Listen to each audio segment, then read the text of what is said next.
And now for something completely different.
A few moments later.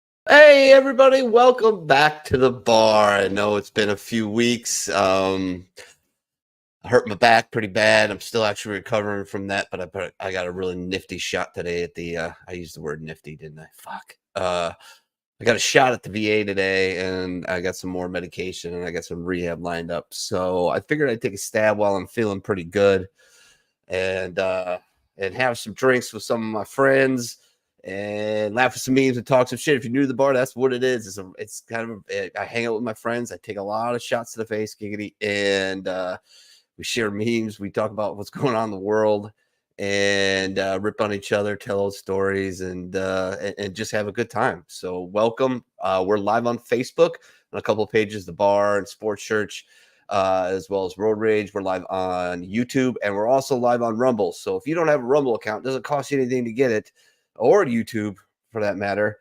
Get yourself an account. Find Barracks Party Media. Give us a like and follow. Follow the shows on there. Leaving a comment on Rumble and give us a thumbs up on Rumble helps us out tremendously. Yeah. So we're going to get on with it. Dean checking in, of course. Welcome back, Cotter. Welcome back. Welcome back. Welcome back. Sorry I had to sing. It's not great, but it is what it is. I'm a little excited. Yeah. Oh, look at this. Who just checks in, but this lady. My wife. It's my wife. What's up, baby? All right. We're gonna kick it off. We're gonna get it going. Pterodactyl's supposed to be joining us here at some point. So we'll hang out and fill the time till he gets here. And until we do so, let's go ahead and introduce my co-host. She's been a part of the bar for quite a while now as a co-host. She is a United States Naval veteran. She's a keeper of my leash. She's usually the only person sober on the show. She is a Michigan State fan, but whatever. She's pretty awesome. I love her to death. Without further ado, the one, the only, the Blanket Blue. What's up? It's not Michigan State. It's U of M. Michigan State we don't talk about in our home. Oh no, are they like the black sheep, the family secret? The little brother of Michigan colleges. The one with Downs who's up all night making gross pizzas and stuff. Yeah. Pretty much. I love that Shane Gillis. Like just his he's like, it didn't get me.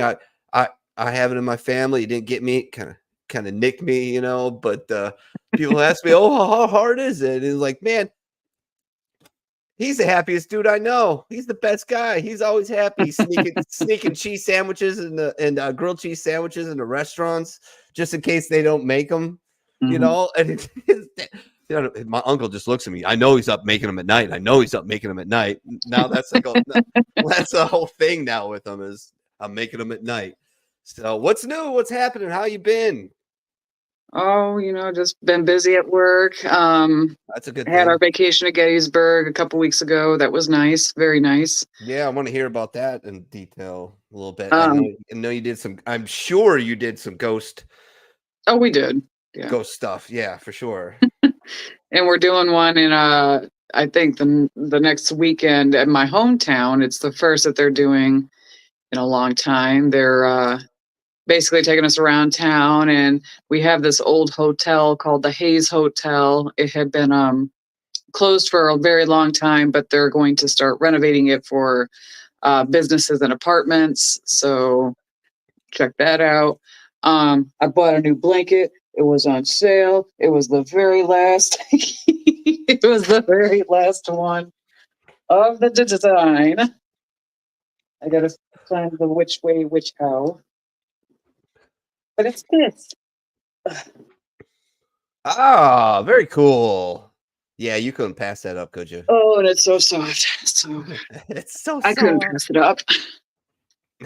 Jason's out watching his stupid Ohio State fangirls. Ah. But other than that, not too much has really been going on. Just doing my therapy, doing some health checkups on, my pulsatile tinnitus. Other than that, I'm good.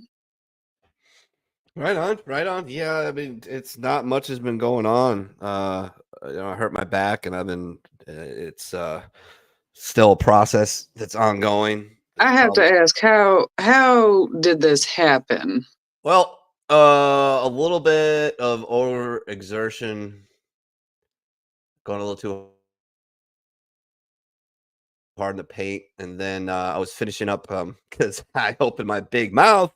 I used to do transfers for the Marine Corps between air stations for ammunition, kind of like trading and shit like that. Basically, like, oh, we need this stuff, and okay, so I'd figure out how to do it and do it, and they were having issues with this for years, and I'm like, I did that in the Marine Corps. They're like, you want to do it? I'm like, oh, fucking guess I just volunteered. No. Yeah.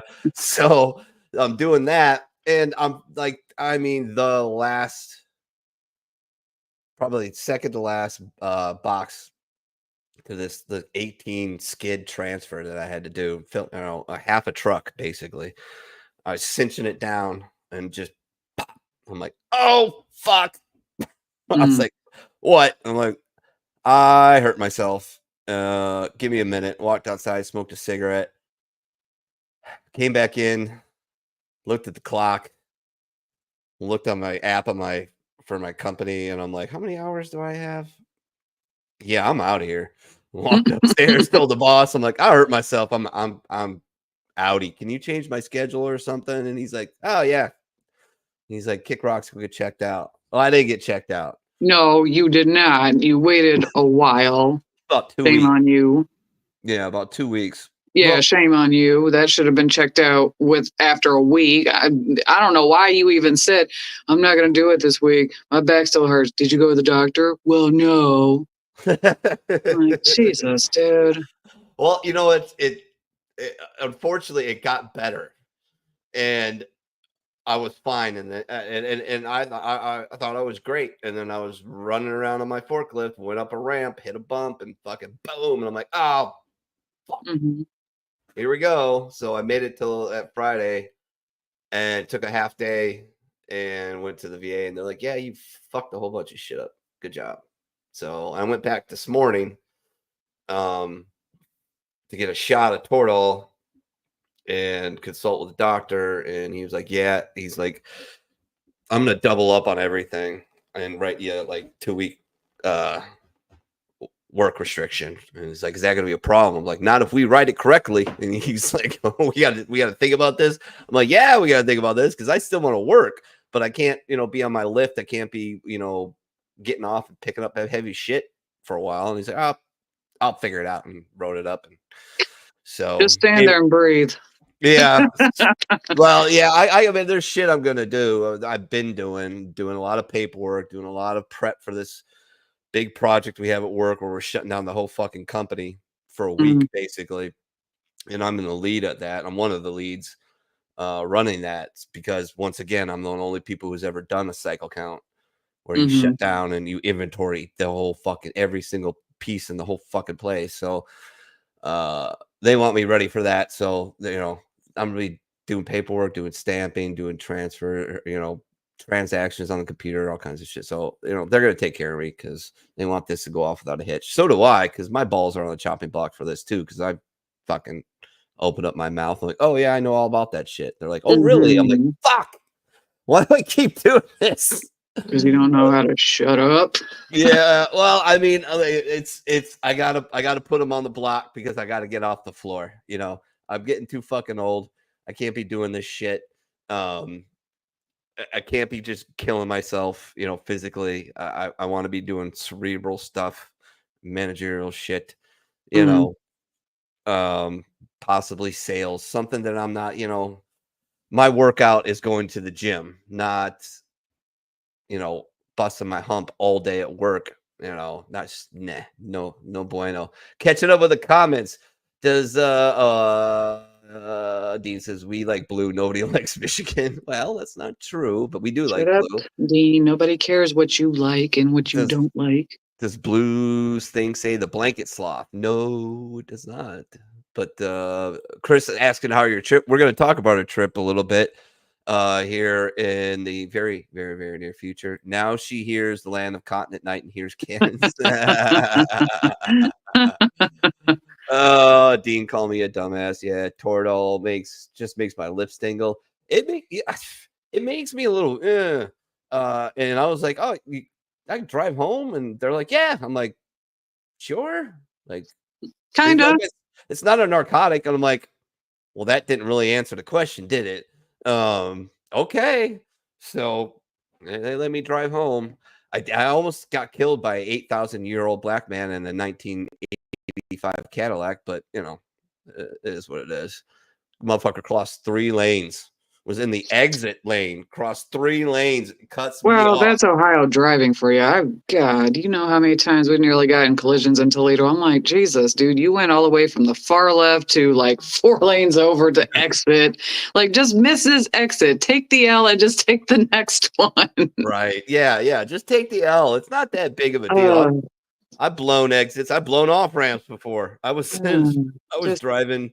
Don't take it, and don't kill yourself, and don't kill everybody else in the process. That McDonald's is not all that important. Just relax. No, especially if you're coming at it off the highway. There's nothing but former meth addicts working there. Good for them, but pretty much. good for them for getting a job. No, I was driving one of the silly purchases I made. Although I bought this car, I didn't. I didn't go into a dealership and pay 18% interest on a Firebird. I bought the fucking car, okay, with winnings from Vegas and a little bit of creative accounting, and my dad threw in a couple grand for like taxes and everything. I like to like bridge the gap because he was so excited I found this car, and I'm driving it from Milwaukee back to Camp Pendleton, and it was somewhere out west, and I had to get gas. So I was like, oh, off ramp.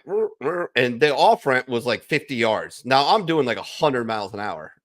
And I'm like, oh, well, fucking might as well hit the gas and just get it over with. And sure enough, over that, launched off the on ramp, back onto the on ramp, back onto the highway, onto the next exit to get gas. I'm like, kind of, one of those deals. He said, yeah, you owe me big time. Yeah. He said, you want to back off a little bit, Yeah. Oh, man. Chris Benoit, the Terminal Lance from the Great White North is calling for shots. And why not? Let's do a little shot ski. Blue's going to do some water. I'm going to do some tequila because reasons. Woo. And I had a couple of drinks last night, and I mean a couple. That was the first drinks I've had in like 4 weeks. Have to say, Didn't miss it all that much. I miss this, but just getting schnockered for no reason. Nah, those days are over. Yeah, there's no reason anymore for that. Too Like, old, man. I Just getting too old. The kids are too much fun. I got a feral fucking daughter that is absolutely fucking hilarious. I mean, James is coming along in school. It's really tough for him because of the speech thing, but that's improving. It's just very painful for me to see him. You don't want your kids to struggle. You don't want to see him suffer. no. Kids can be assholes. Oh yeah. And he's a very, very, very sweet boy.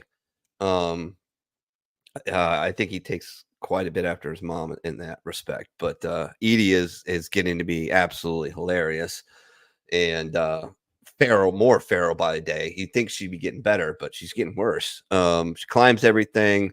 She thinks her mission in life is to wrestle her brother, which is I find pretty cool. She tries to go toe to toe with them, and it's hilarious. But yeah, it's just I'm having more and more fun just hanging with the family, doing movie night or fires, and wrestling on the bed, starting to enjoy the family life a little bit. But had to get back and do the bar. Just had to, as long as I'm feeling up for it. Yeah, Jason was asking, when are you guys gonna do the show again? I'm like, when Minnie gets his shit together and his back gets fixed up, which we don't know when. Yeah, it's a work in progress, but it's getting there. I wonder if I can bribe him into getting me a fizzy drink while he's out. I'm sure you can. You I'm have sure I could.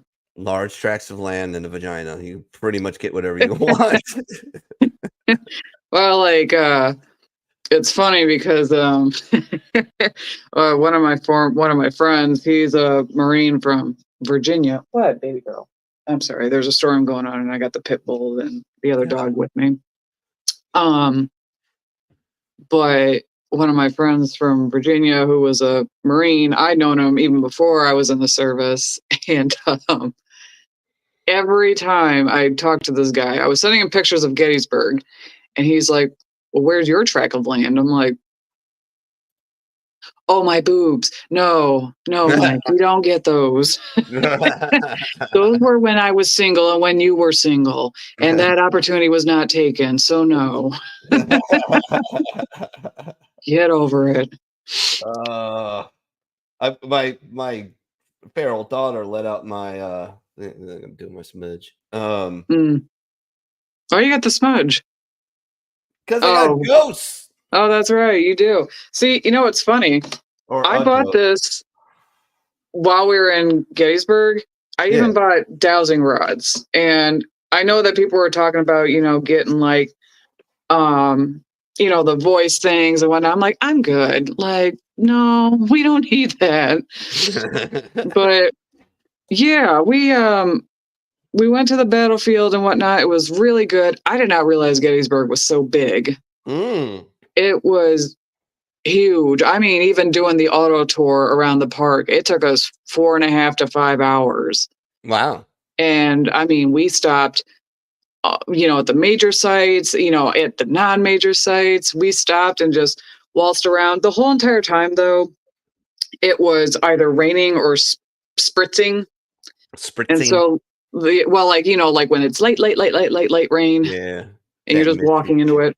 Yeah. And so it's kind of like the ambiance of like foggy gray haze going over the wheat field and whatnot.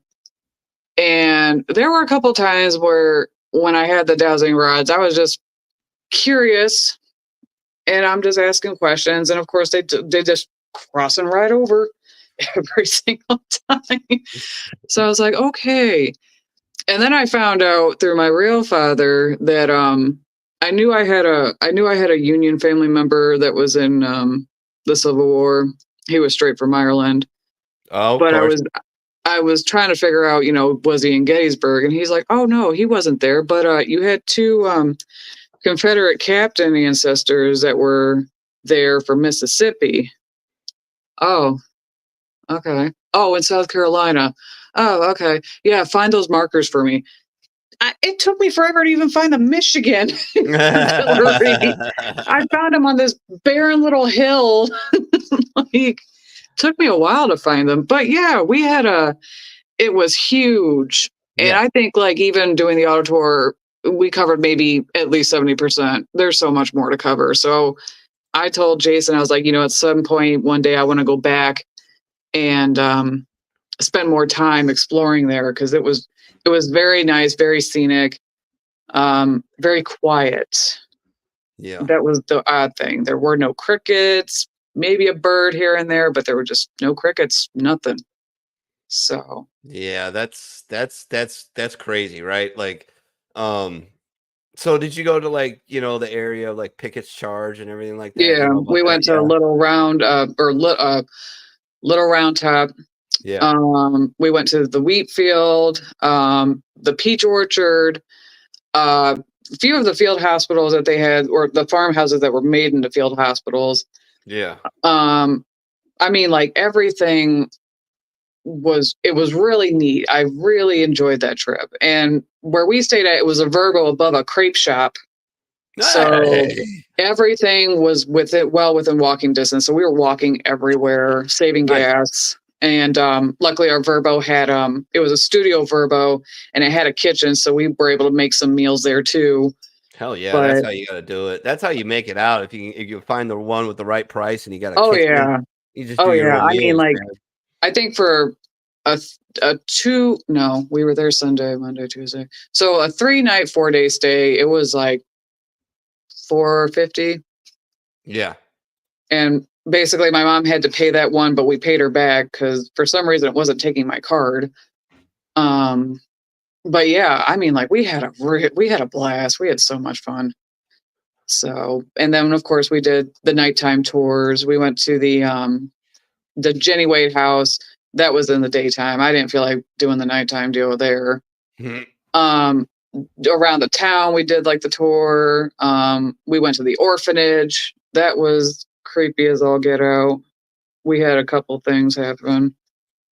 But yeah, I would highly recommend if nobody has been there, definitely go there. It's worth it. If you're a history nut like me and Jason and you love, anything history, definitely check it out. It's worth the while.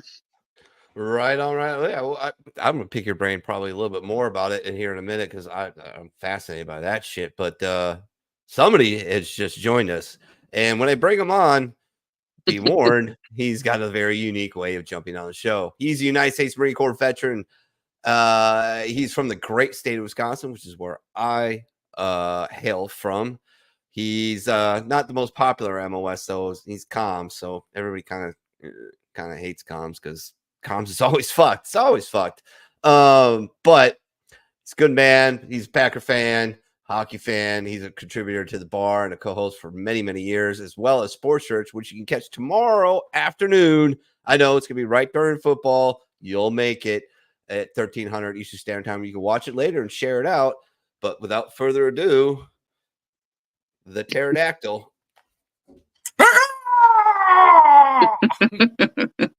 There we go. Yeah. What's up, man? Not much. Yeah, kids had homecoming tonight, so I had to give them a ride to Aww. the homecoming. Oh, listen to Blue. Oh. Yeah. Sammy Sammy had all her friends along, so it was like a loaded minivan of a whole bunch of teenage girls screaming in the back of the car. Sounds like a fucking good time. Sounds like a good time. Fun Something times. to look forward to for me in about. And then Zeke was up in the front with me because he needed a ride too, and they're doing a masquerade for their oh, that'd be so much fun. God, I wish we had that. Yeah, we went out to eat beforehand. The girls went to McDonald's, and me and Zeke went to a barbecue joint, and Zeke went in with the mask on, with the dress suit on and a black mask on over his eyes. So hopefully they didn't think we were trying to rob the place or something. But yeah, you never know. Dean say Gettysburg is awesome. Blues got some strange guy waking her up at night wearing a gray uniform with a funny looking hat. And Chris is gonna make sports shirts tomorrow. So my fact checker is gonna make sports shirts. Awesome. All right, Yeah. T. What else you got, man? You get homecoming, so that was fucking yay. Yeah. How was your me and trip to the Philippines? Philippines Yeah. is great. Had a great time in the Philippines. Obviously, I don't know if I want to talk a whole lot about it on air. When we got back, it was a whole traumatic Shit show. experience. It was a shit show. Yeah, I am very sorry about that. That's Um, rubbish, but yeah, the Philippines is great. Had a great time seeing family over there. We did want to go. This will have to wait till the next time we go there. There's a place called the Venice Grand Canal Mall in Taguig, which my brother-in-law Jerry lives in that city. But if you ever get a chance, like look on YouTube or something, they basically built the city of Venice in Italy in the middle of Manila. What? It's like a mall that's That'd be kind of cool. It's a mall that's modeled off the city of Venice in Italy. So the buildings look Italian, and then they got canals running through the whole mall, and you can ride on those gondola boats. And then they got street performers out there, jugglers and stuff, and it looks really cool. But there was the one day we were gonna go, there was a typhoon. So that was the day. If you're looking at my Instagram stories and stuff, I had the flooded streets out in front of our place there. And then it rained pretty much that whole last week we were there. So every day we wanted to go, it was just too rainy to go there. And this Venice Mall is kind of an outdoor thing because with the rivers running through it and stuff. Like there's buildings you go inside of, but a lot of the street performances and stuff is outside. So that'll have to wait till next time. Did they have do they actually have like walking venues to where you could go inside these stores, or did you have to like get on the gondola and stop at each store? No, well, there's a gondola, and then there's outdoor like sidewalks, and there's bridges going over the canals. Gotcha. But yeah, it looks like a really cool place to go. I just didn't get to go to it. We did go to Gateway Mall. That was pretty cool. Sammy was really excited about that because she's a anime fan. She loves this Demon Slayer thing, and they had a whole Demon Slayer exhibit in one of the arenas there, and they had a special Demon Slayer store. So she went in there and got a whole bunch of stuff there. So the kids really like that one. And then it was the one place we saw there was a Taco Bell in there. My brother-in-law never had Taco Bell before, so Filipino Taco Bell is well, you're not missing much. Good. Yeah. Oh yeah, I'm guessing it's. I mean, is it like it can't be carbon copy like US, like right? Like it's got to be a little like local flip to it, or no? Not really. It was just kind of a slimmed down version of the menu. Okay. Like the McDonald's over there is a lot better than McDonald's in the United States. It's weird. They do like fried chicken in the McDonald's too. The chicken McDo, and that's really good. And then you can get the spicy fried chicken. That's pretty good. Does ice cream machine work in the Philippines and McDonald's? Yeah. Does it? It does. What? In the hottest place, like one of the hottest places in the world, the only place the ice cream machine works at McDonald's is in the fucking Philippines. I love it. Yeah. Then when you get the McFlurry there, it's like a cardboard folded up box that it comes in. Interesting. Hold on. I hear my skeleton that's motion activated going off in the room next door. Stupid ghosts. So you can get sometimes you can get hookers at the Vatican and the pimp dresses like a pope. Oh my god. Hell. All of you are going to hell. Hey, so T, how was like the mood? Like there's been a lot of stuff going on between the Philippines and China. The goddamn Coast Guards going at it. They're fucking crashing ships into each other. What was the mood on the street about that? What do your relatives feel about that? Like, are they like kind of worried? Or are they pissed off? Or I got to be a little worried about it. My brother-in-law Jerry, is still in the Philippine Army, so if anything went down between them and China, he'd be going. But I know it's a rough situation between the Philippines and China. And yeah, I worry about that stuff too because I don't.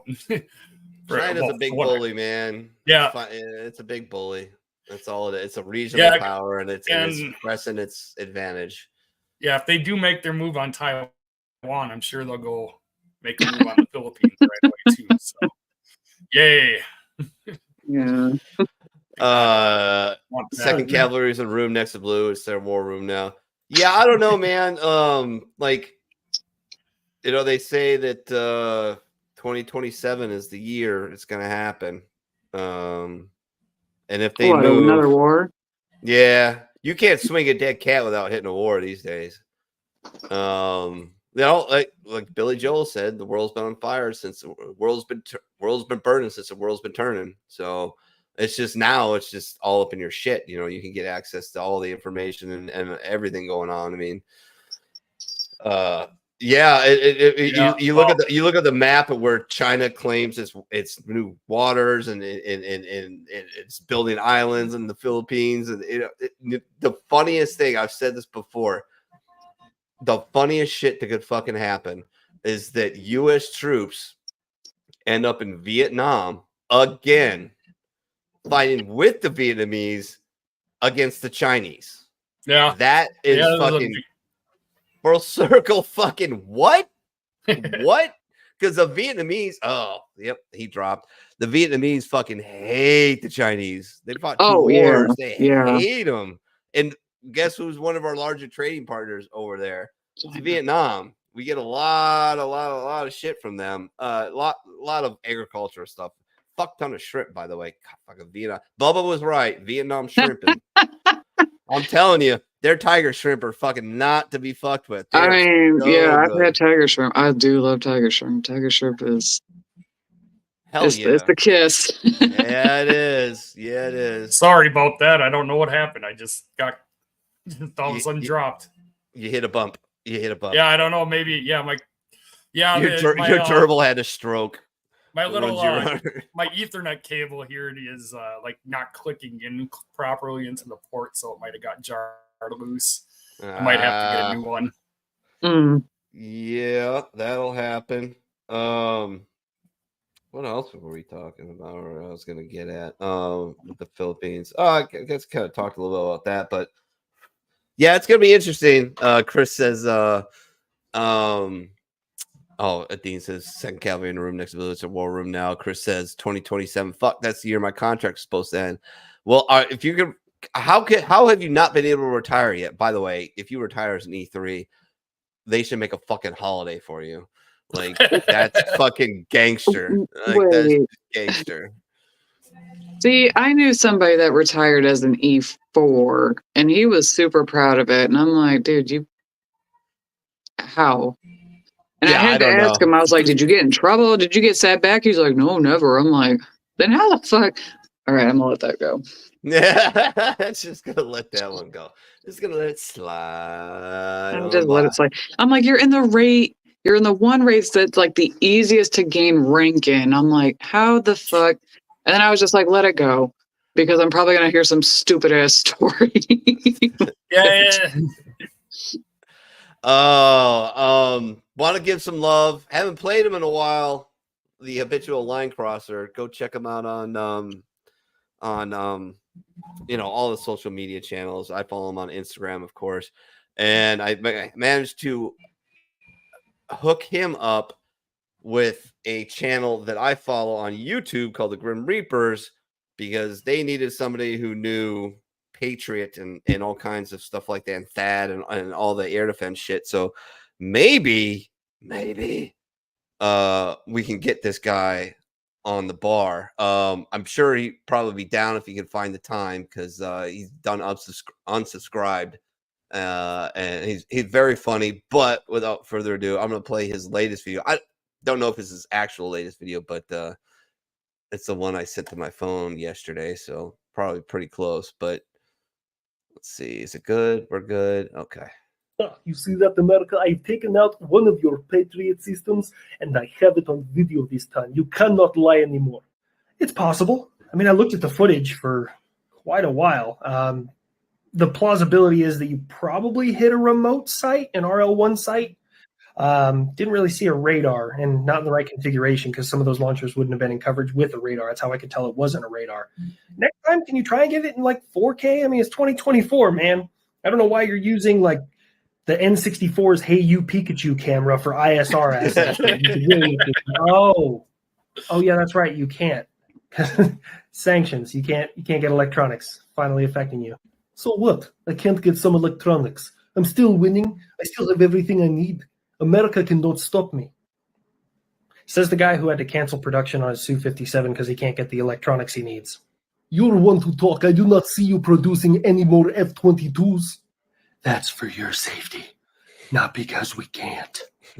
I'm trying to find a flaw in that logic, but I actually can't find one. I mean, it's kind of like the nuclear doctrine. After you have a couple hundred of them, pretty much pointless because you can crack the planet either way. Hey, kid, I've been actually meaning to ask you, you know anything about this woman that happened to have, 100 raccoons outside of her house and had to call 911? Oh, family reunion. Why did they do it at some poor lady's house? Oh, see, some of his family, they're real big drinkers. And let's just say when they hit the sauce, you find out the raccoons are closely related to badgers. It's a good time to watch from a distance. America, also I heard of some people that were arrested in Oklahoma City that were going to shoot up election areas that have ties to ISIS that showed up during your Operation Afghan Welcome and your pullout of Afghanistan. How are you doing? Well, on the plus side, I'm glad the FBI finally did their job. But on the downside, due to personal experiences, I'm seething. You see, I live inside HLC's head rent-free, so I know everything he knows. Don't do it. And what we're getting at is during that operation which he participated in, I don't know if America knows this, but they should probably understand that at any given time, those individuals could walk off of the installation and nobody could stop them. So that was interesting. If I have to testify as a fucking plane, all right, that's enough. So you don't want me to talk about the $1 million per base, there were 7 of them, by the way, per week that the U.S. military was hemorrhaging to take care of these people. We also, during that time, happened to find locations for them to go, sponsors, and jobs for 130,000 people in about 6 months. I mean, he may not show it because he's an internet comedian, but deep down, HLC's fucking pissed. And now he draws the line where Americans are endangered. I don't want to talk about this anymore. Russia banned Discord, which is fucking up their comms on the front line. Shut up. No, it's not. North Korean soldiers were killed in Ukraine fighting for Russia. Hey, it's good to see at least some of your troops now will die with combat experience instead of starvation like they normally do. And Florida just got hit with another major hurricane. Florida, how are you holding up? I didn't hear no fucking bell. The Waffle House will rise again. Y'all need to pay attention, okay? These aren't just regular hurricanes. They're made by the government. No, they didn't. I got it, Uncle Sam. Listen, I know you're new here, but I've been doing this for a long time and working with the federal government for quite a while. And anyone who's been around as long as me when it comes to government will tell you they are dumb as shit. Anyone who's like, we didn't land on the moon, we didn't do this, it's all a conspiracy, it's all a cover-up, has never worked with the federal government. I'm pretty sure like 80 to 90% of the people in charge are somewhere on the spectrum. Mm-hmm. Well, that was incredibly offensive. Thanks, Buff. Don't mention it, you dipshit.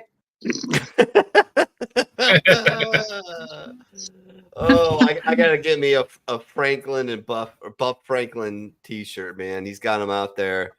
If you follow him, Franklin is the F-20 is the companion, raccoon companion for the F-22, who to this day has not had an intercept.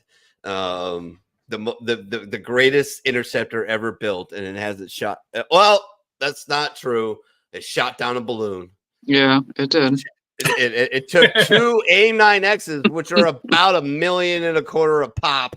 And I'm thinking I'm really lowballing that missile to shoot that motherfucker down. The first one fucking missed. Mm-hmm. And the next one, I'm like, why didn't you just gun the thing? Like, why'd you shoot a fucking $2 million missile at? Just use gun. Just use a gun. Just pepper it and it'll fall out of the sky.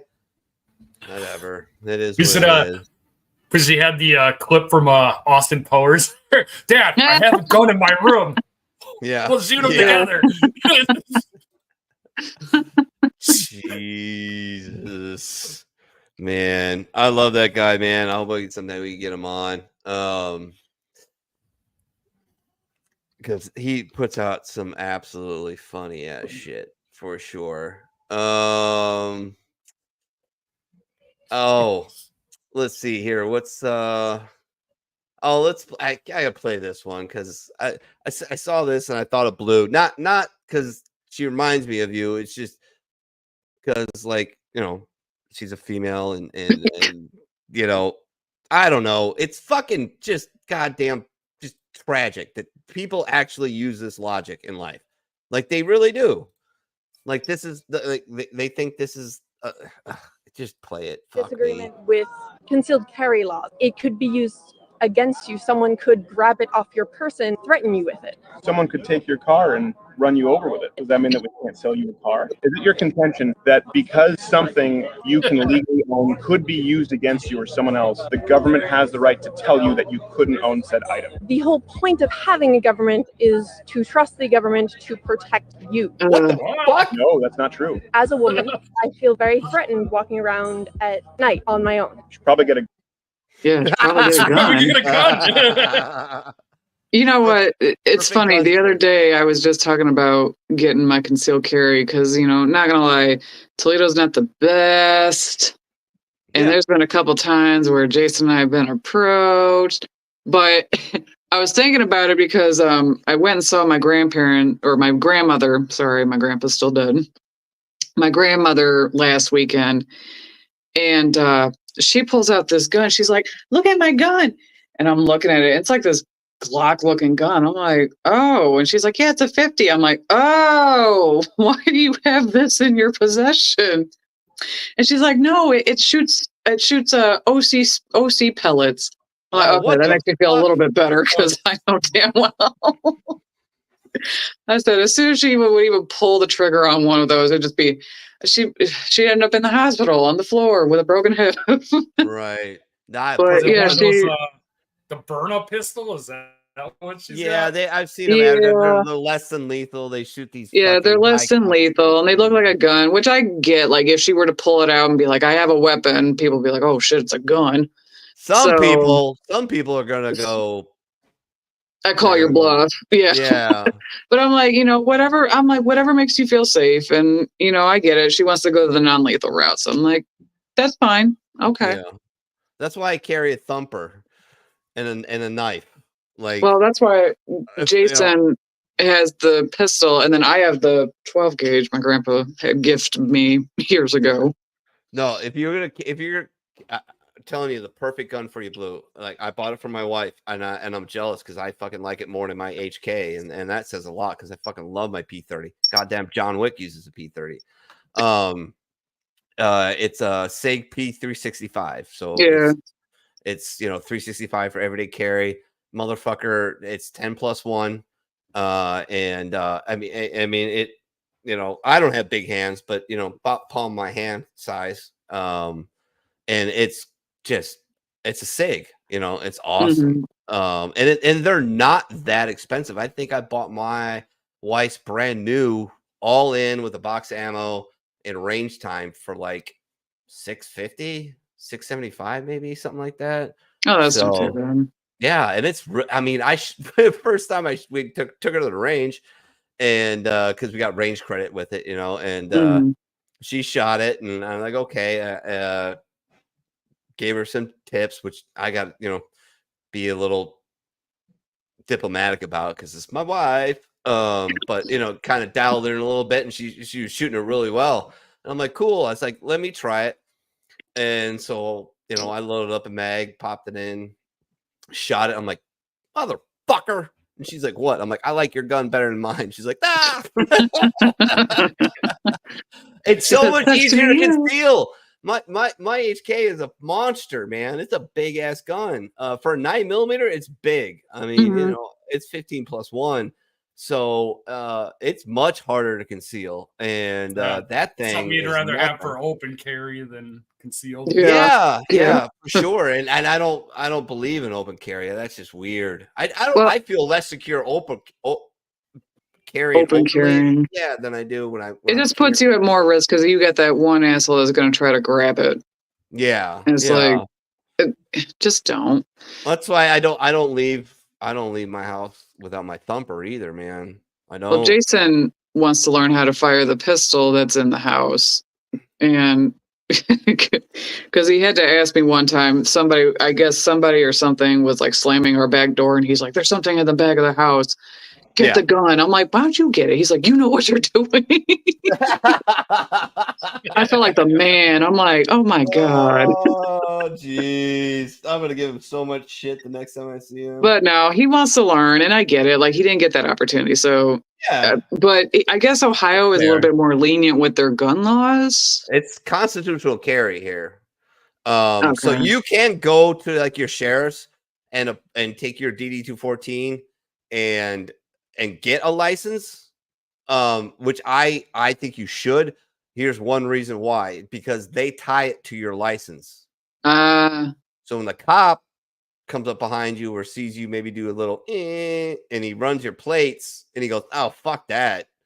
Like, all right, like they kind of roll the stop sign. I don't want to deal with the paperwork where I have to touch their gun or I don't. Like, I just right. I've had 4 instances where sheriffs have rolled up right behind me because I did something stupid. Not malicious. I wasn't like, fuck this stop sign. No, it was just, whatever. And they come up behind me and I know it, it takes them 15 seconds to type in and run it. And sure enough, they're like, fuck it. I just roll off. Because they don't want to deal with it. And as long as I'm not committing a misdemeanor. Or having above, a warrant out there. Yeah, they just don't want to deal with it. It helps having a Marine Corps sticker on. Well, because that's with the Navy, plate and whatnot. When I had to transport the rifle after Grandpa died down to here, I had it in a case and it was locked and everything. But I'm like, I don't know what Ohio's laws are. I don't want to get pulled over and then be like, "What's in that?" It's a gun. Oh yeah, Ohio's pretty cool. Just watch if you ever drive through Illinois. Yeah, well, like Michigan, whenever you buy a gun, you have to have it registered and whatnot with the state. And so that's why learning Ohio's, I'm like, damn, you guys are pretty much fucking lenient. Like here, Jimmy, here's my 10-year-old son, here's a gun. It's a little Texas light in Ohio. It's a little Texas light. I'm like, this is like Texas of the North. Yeah, I'm not a huge fan, honestly. Like, I know I could catch a lot of shit for this. I'm just not a huge fan. I have zero problem with people being able to purchase a firearm. I have zero problem with people carrying one. I just have a problem with some Yahoo walking in, buying it, passing the background check, which is all right. That's a good step. You can pass a background check, local, state, federal. Nice. That's good, but that doesn't mean you know what the fuck you're doing with it. And my wife had to take. I didn't have to take the class because I was in the military, and I obviously know all the fire safety, and I know tactical shit, at least at the very basic level. But I don't like, somebody to go there and just walking out and just, that scares me more than like a crazy person. It's the John Wayne who just bought a gun and some idiot comes in with a fucking, I don't know, a knife. And tries to stick up a fucking restaurant. I'm sitting there eating with my kids, and some Yahoo behind me pulls out a gun and starts fucking, covering fire. Like Archer, like the guy in Archer just starts shooting all over. It's like, oh, fucking Jesus. That's what scares me. But it is what it is. I know Michigan, and once you buy a weapon and whatnot, they basically require you to take a class.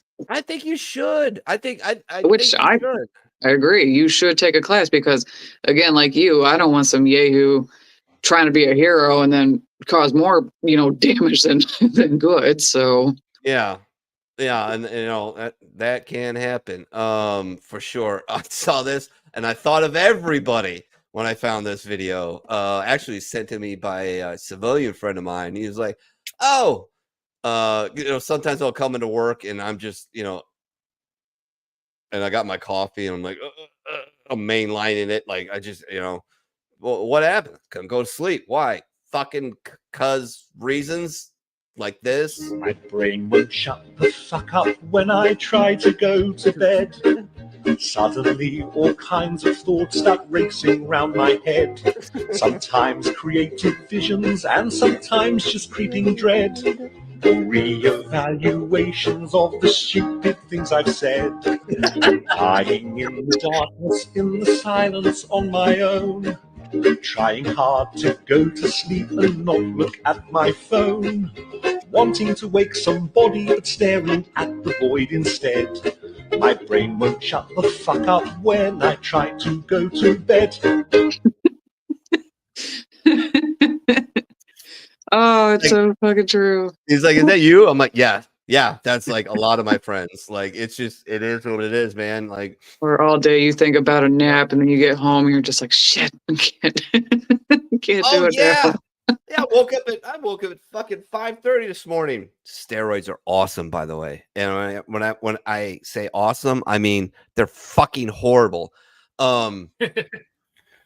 Woke up at 5:30, had to piss for like the 488th time that morning because one of the side effects of prednisone is they make you pee. And got Edie woke up, and that was real fun because she came and she's a little crying. She came running out. I'm like, "Come here, sweetie." And she's like, "Daddy." I'm like, "Oh." Heart melts a little bit. You just being a girl dad is just it's different, man. And so I pop her up on there, and I'm like, "What do you want to watch?" And like, something along the line of Bluey. So I found Bluey, put it on. Soon as this starts, she starts on the couch, and I'm just melting even more. And she leans in and puts her head into my shoulder. And I'm like, "Oh my God, this is all worth it." Okay. And it was like another hour and 15 minutes before James got up. And I'm like, "You know what, guys? It was another 20 minutes. They're all hanging out with me. I got them some snacks. I'm like, "You know what we should do?" And James is like, "What?" I'm like, "Mommy." So I went there like stormtroopers and just went in there and got mommy up. I went and smoked a cigarette, came back in, tried to lay down, went on the heating pad, of course. It's my favorite apparatus lately. And couldn't fucking do it, man. Eyes just go. But every time it was like, "Hey, remember that time in junior or in high school when you asked out Danielle Bissell and she told you to go fuck yourself?" You know how embarrassing that was? Like, "No, but I do now. Yes, that nap's gone. Thanks." You're like, I hate it when your brain brings up all those things. It's the most embarrassing shit. Like, yes. And why is that? Why is that? Like, and they're like, "Oh, if only I had done this instead." Right. And then you sit there like, yeah, like me thinking about it is going to make it any different. Just like, yeah, I can't go back always 25 fucking years. Yeah, really fucking God. I still think about like embarrassing moments I did like on the swim team, in the Navy. I'm like, shit. And then I have to remind myself, you were in your teens, you were in your 20s, you were dumb as shit. Like, just get over it. It's done. It's done. oh my God. Yeah, it's annoying as shit, but it is what it is, right? Like, trying to figure this out slowly but surely through life. And then I think once you finally actually crack the code, the universe just pulls your card. It's like, "Oh, you got it. Can't tell anybody." Also disturbing, just put that, like, my wife's her grandma, when she got sick, was passed away. She was around for a while we were dating, and we got engaged, and we were hoping she would make the wedding, but she started going down fast. And through the whole time, she just adored me for whatever reason. And so I spent a lot of time with her, especially with the nursing home. I spent a lot of time with her. And she always had the sweetest doe eyes, said the sweetest things to me. But the weirdest thing, and I've seen it so many fucking times, is here I go being dark. But when she was really, really sick, and I mean, we're talking like days away, she was so goddamn peaceful. It blew my fucking mind. I was like, "What?" Yeah. Like she knows it's over. Like Mhm. she's checking out for sure. Universe is pulling the card. It's time to go. Yeah. And she was fucking fine. I'm like, all right, I guess fucking you had a good life, apparently, because like doesn't seem to be like rage against the dying of the light by Dylan Thomas there. It's I'm good. Let's go. Let's do this. Mhm. You know, crazy man. Chris Benoit calling for shot. So if you're playing the home game, grab a shot, grab a drink. Blue grabs a water. God bless her cotton socks. Yeah. Still said she was 93. I mean, that's gangster, right? You go. That's going hard in the paint for a long time. It's a very long, happy life, hopefully. Thank you to my co-host showing up. Thanks to everybody tuning in. Please share us out, and thanks to everybody out there for deployed. God bless your heart. Slancha. Roast. God, tequila. D says, I grab pop now. Don't grab your pop. Oh, pop. It's soda, bitch. Yeah, Go to any grocery store and look for pop.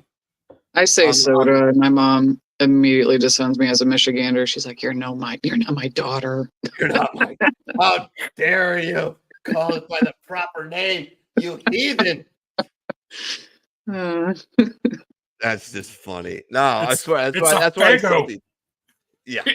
It's a Fago. It's a Fago is the shit, though. When I was younger, she was buying it, and I'm like, this soda is so lame. I thought it was lame soda because it wasn't brand name soda like Pepsi or Coke and whatnot. And then over the years, I'm like, this shit's a lot better than any of the name brands. Here's something I found cool. I think I played this for yeah. Oh, here it is. Hold on. I have a friend, very good friend. I've been friends with him as long as I've been with my wife. We call him Tubbs because he's a fat boy. And he talks about food like 24/7. Like if I hit the lottery, I'm giving this guy like, hey, go find a place to do a restaurant and tell me how much you need, and we'll do this because that's how into food he is, and he has years of cooking experience as well. But he is an atheist, and he's not a dick atheist. Thank God. He'll push it a little bit sometimes, but I'm always there. Like his best friend will look at me like, John, please, and I'm like, all right, I'll check him. So I'll check him, and I checked him with this, and he was like, fuck. He was he didn't know exactly what to do about it. But Pete Holmes, who is one of the only comedians who I play on the show who never hits me for his shit playing it. He always the company or whatever the representative does, and then he retracts it. So I play Pete Holmes a lot, Katie. I think it's very funny. Here we go. Put the closed caption on. Sure, why not? Some people think God created the universe. Some people think nothing created the universe, which is the funniest guess. And nothing people make fun of the God people. They say God doesn't exist. I'm like, okay, maybe. But you know what definitely doesn't exist? Nothing. Characteristic of nothing is that it doesn't exist. So what are we talking about? Either you think it's God, something you can't see, touch, taste, photograph, and science can't prove, or you think it's nothing, something you can't see, touch, taste, photograph, and science can't prove. But I think we can all agree, if your nothing sometimes spontaneously erupts into everything, that's a pretty goddamn magical fucking nothing, you guys. And ask the nothing people, what happens when you die? They'll tell you, nothing. You go into nothing. I'm like, you mean you merge back with your creator? Ooh. That's heaven, bitch. Ooh. That's good, right? That is good. That is pretty very good. That's a very good argument. I love that. I would love to see him in person because he's hilarious. I was trying to find a bit. I might be able to find it about he's talking about your brain, how your brain's an asshole. Ugh. Yeah. that, like, because we were on that topic of not being able to sleep and shit like that. And there's a bit, and I just don't think I could find it. I'd have to search for it a little bit, maybe on YouTube. But it's basically like, your brain has all the keys to the castle, right? As all the endorphins and all the hormones, and it's all control of it. And then he's like, hey, you want to feel good? Yeah. Go for a jog. Fuck you! Like, just unlock the shit. I'm a control. Give me the juice, you motherfucker. I don't get the people that say, yeah, to feel better, I go for a run. I'm like, oh God, no. Just walk. Like, why do you need to run? There is Yeah, you're a just a step legitimate- away from putting on the rucksack and going for a 3-mile hike. Yeah, there is a legitimate. It is a legitimate high. It is, and you know why you get the runner's high? It's generally because your brain kicks in because of the immense amount of pain that you're in. Like, the only time I've gotten it is mini marathons, some really long hash runs, and marathons where I got it, and it was like. So ran the San Diego Marathon when I was in the Marine Corps, and about 90% of the way through, I about hit the wall, which is what they call it, where your body's just like, yeah, no, we're not doing this. Fuck you. And your brain's like, I got this. And fucking whoosh. And I'm like, woo, let's go. And I look down, I'm like, oh, fuck. And I'm running with a fucking stiffy like it's going out of fucking style, man. Oh, God. Rolling through my silkies, just flapping in the wind like a flagpole, like Jay and Silent Bob in the fucking movies. Just fucking rocking up there. I'm like, God damn it, this is gonna chafe. Stuck in there. He gets the photo finish. They have to edit it out. It was fucking brutal. Oh, my wife at the time thought it was fucking hilarious, and a lot of other guys. There was a few veterans that I hit the line with, and they're like, "You fucking rocking a Woody, bro." I'm like, "Yeah, fucking runner's high, man. Like, it just fucking went out of control this time. It's good." I never once got a Woody running PRT. I call it bullshit. Dean, you don't do PT in the Navy. Snap. We do so. We just don't do this ridiculous bullshit called running because we're on a boat. Where are we going to run to? I know. I get, you're fine. Like, except for Greenside Corpsman, there's no reason for you guys to be fucking running, Marine Corps. If anything, they need to be doing like swim PTs. Be like, that's shit. Oh, I agree. Yeah. How fucking can you stay afloat for fucking 12 hours, bitch? Can you fucking swim 4 miles ashore after your boat just got blown up? That's important. Not being able to run fucking. Oh my God. Miles. Yeah. Like, we had people in boot camp that were like, I can't swim. It's like, but you joined the Navy. Fuck? Yeah. But you joined the Navy. But again, my good sir and ma'am, you joined the Navy. Yeah.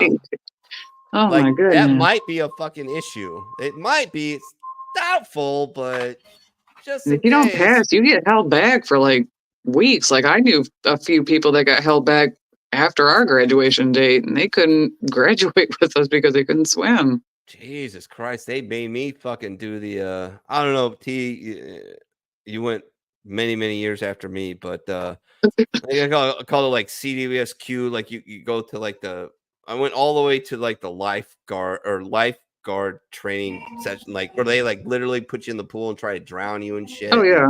Yeah. I did that lifeguard training even before I went in the Navy. put a flak jacket on you and I'll swim. Yeah. You're loaded to the gills, and I barely made it through that without drowning. I'm pretty sure I just coughed up some fucking chlorine from that pool in San Diego the other day. Because I inhaled so much shit. But my favorite part about that swim call was I joined the Marine Corps with 4 of my friends, but I didn't go to boot camp with any of them because I went early to go with another friend of mine I met in the delayed entry program, who straight up got cragged. Got fired from his job and accused of stealing shit. And they're like, we got to get him out. Do you want to go with him? I'm like, yeah, let's go. But we got to boot camp. We get through we're going through the swim call thing, and I end up right behind Brooks. Now, Brooks was a linebacker for his high school in South Milwaukee. This is a very large black man. Standing at the edge of the tower, just shaking. And they call me up and like, talk to your boy, you got to get him off. And I'm like, I'll get him off. And they're like, okay. And I'm like, Brooks. He's like, what? I put one hand on his shoulder and I popped him in the ass with my finger, and he fucking jumped off that fucking thing and went right into that fucking water. He fucking popped up. Ah! You know, a couple of drill instructors got him, calmed him down. He was good. He's like, I'm gonna fucking kill you. I'm like, no, you're not. No, you're not. You're good, man. It was funny. I loved it. Swim call was More great. funny when you watch them do the stomach flops, the belly flops. Oh, just no. why did you do that? That hurt me. Yeah, like you were doing fine, and then you gave up. Oh man. Oh, let's see. What's the other one? I was gonna play. Oh, here we go. Let's see if I can find it. There we go. Just another little funny, stupid video of life in the military. Average day. Oh, for fuck's sake! It's living the dream. I'm fine. This is my hell. Staring at the blank page before. I just love everybody. Sometimes I feel like everyone I work with is an idiot. Who the fuck has the goddamn call to... My brain's gone. I've had enough. Don't cry, don't cry, don't cry, don't cry. Anyway, I'm going home now. I feel physically, mentally, emotionally unwell. But that means that I might have had a good time.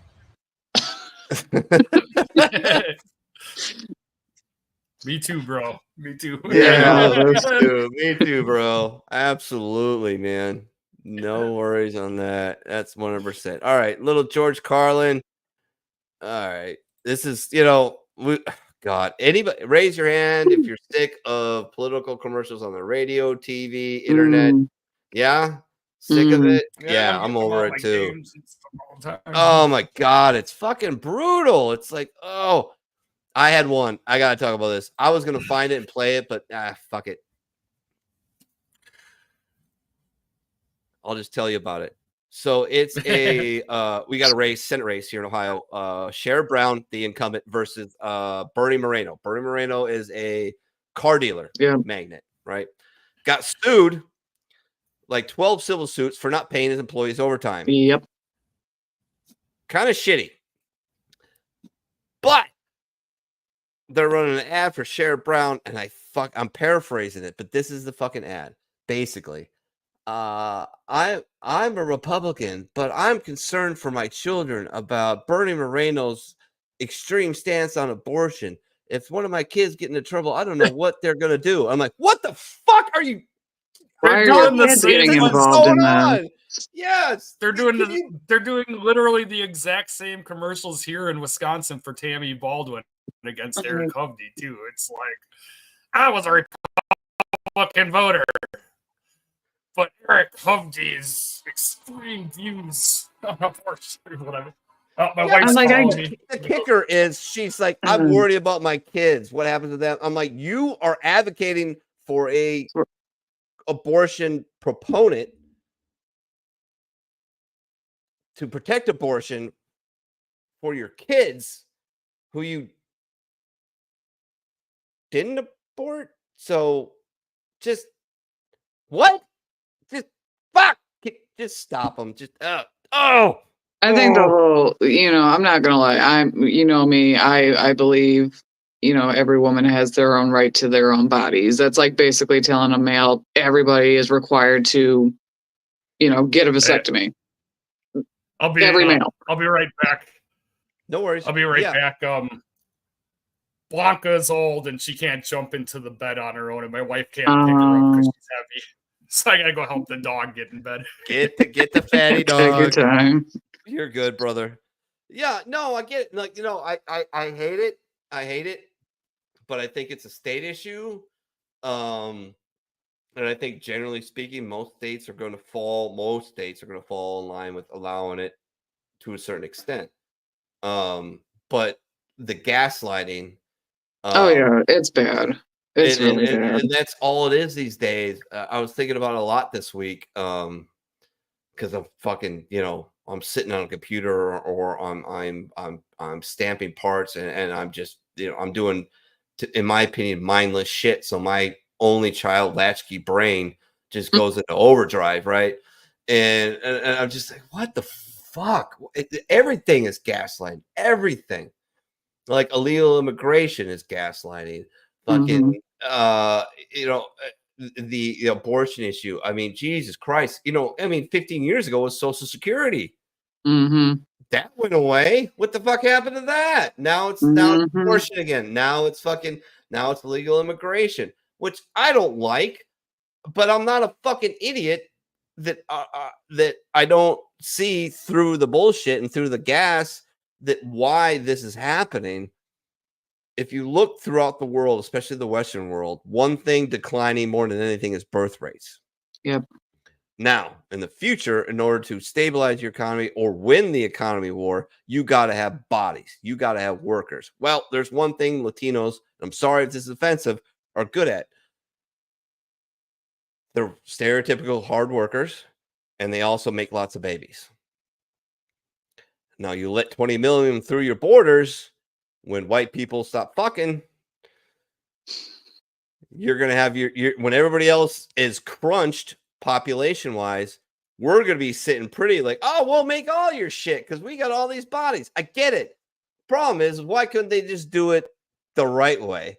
Like, the one thing I don't get is Democrats, especially, love government, love big government. And they're renowned for it, right? So why did they just quadruple the size of the INS? Quadruple the size of the border checkpoints, process all these people, put them on the fucking payroll, put them on the taxes, get them in the houses, get them in the American dream, assimilate them. No, we got to do it the fucking hard way. And here's the thing. Guess what, people? Every single major immigrant class that's come through this country has brought hard workers, craftsmen, artisans, engineers, professors, artists, poets. And guess what? Criminals. Every single one. And it baffles me when they're like, well, all these little immigrants are all criminals. It's like, no, they're not. Less than like fucking, and I'm like, probably 5%, 3%, maybe. Well, it's basically also like pointing the finger in the mirror too. It's like, well, if this is how we're going to view it, we also need to reevaluate our own, judicial system, because we're letting people get off easy. Like, unfortunately, it makes me think of this case. I had a friend whose daughter was physically abused violently by this boy, I call him. And she finally was able to leave after threats of, violence, death, etc.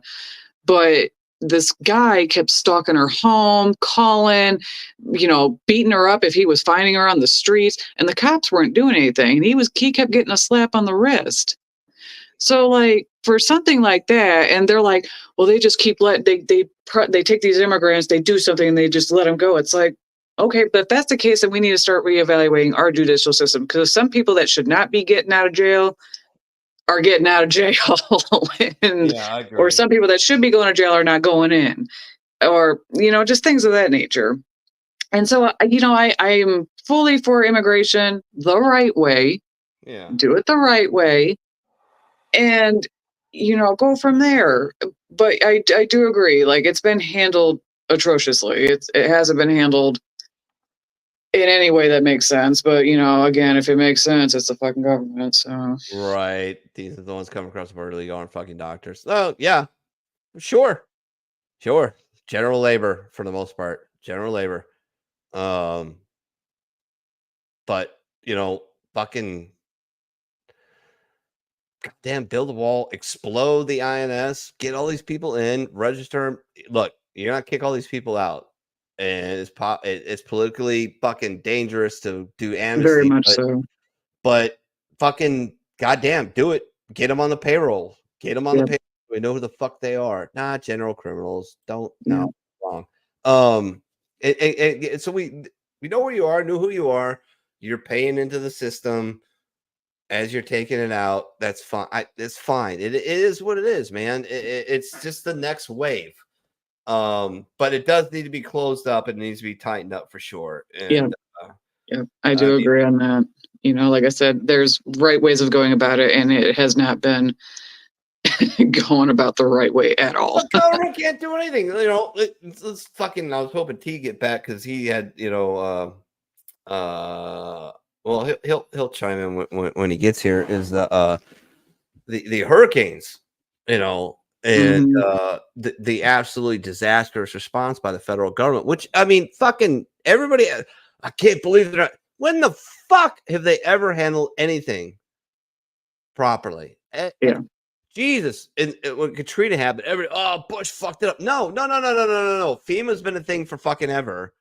And when you put people in place and you go do this and they fuck it up, I guess the buck has to stop somewhere. But they're like, oh, Bush caused it. But he fucking kind of sort of skirted along the law and brought the military into New Orleans to unfuck that shit.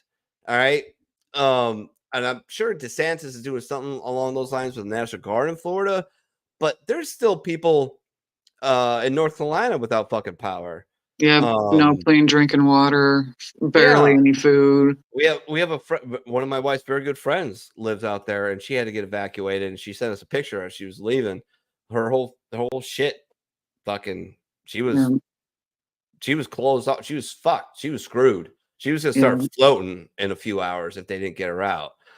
But the stories of FEMA interrupting private relief missions and things like that shit needs to go. They need to figure that shit the fuck out, because I'm sorry, the federal government is so encumbered with regulations and stipulations and bureaucratic red tape that if people have the money and they have the will and they have the means, they have the means, they should be allowed. Yeah, because you had all these people with helicopters that were like, yeah, we've got helicopters. We we can do this. We know how to operate them, or get supplies, or get people out. And then like immediately they're being told, if you fly into the zone, you will be arrested. It's like, but you're sitting here bitching that you can't find any more people that need assistance. You've got people that are stuck in the mountains, and you've got people who are owning mules and pack horses and whatnot to go and take supplies to these people. Yeah. But yet you want help, but you don't want. It makes no sense. It just baffles me. The only solution to that, and unfortunately, I don't think it's my only solution to that is to run that shit. Is to tell people, all right, you know what? Fuck you. You want to stop me? Shoot me. Yeah. Good luck with that. See how that plays out for you in the news, on Twitter, on fucking social media. I'm running this blockade. I'm delivering these fucking supplies. You want to shoot me down? Shoot me down. Go for it. So somebody does that. Now, that's a fucking huge ask. Because you're talking about a pilot who's going to lose his license, probably be imprisoned. You're talking about the people on the plane going to be fucking arrested, or people in the helicopter delivering supplies. Like Tim Kennedy did a video of that, and I'm like, somebody's got to have to do it. Those are the moments where things turn. Is somebody's got to take the hit? Is it going to be me? Probably not. Probably not. Probably not. All right, one, I don't have the money. Two, I don't have the access. Never been if I was secure, yeah.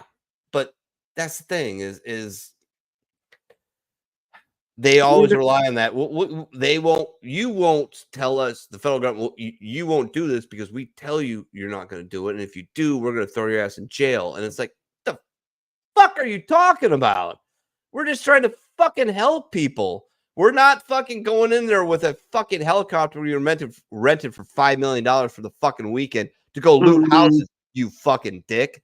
We're not dropping off cases of beer to them like some Bud Light commercial. Like, come on now. Yeah. I mean, granted, they would probably, be relieved with some, but still.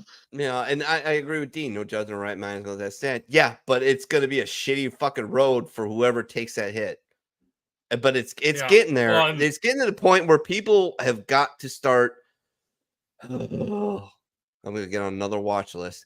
Become ungovernable, not cooperate. No, fuck you. I'm doing it anyways. Kiss my ass. What are you gonna do? Shoot me? Good luck with that. Good luck with that.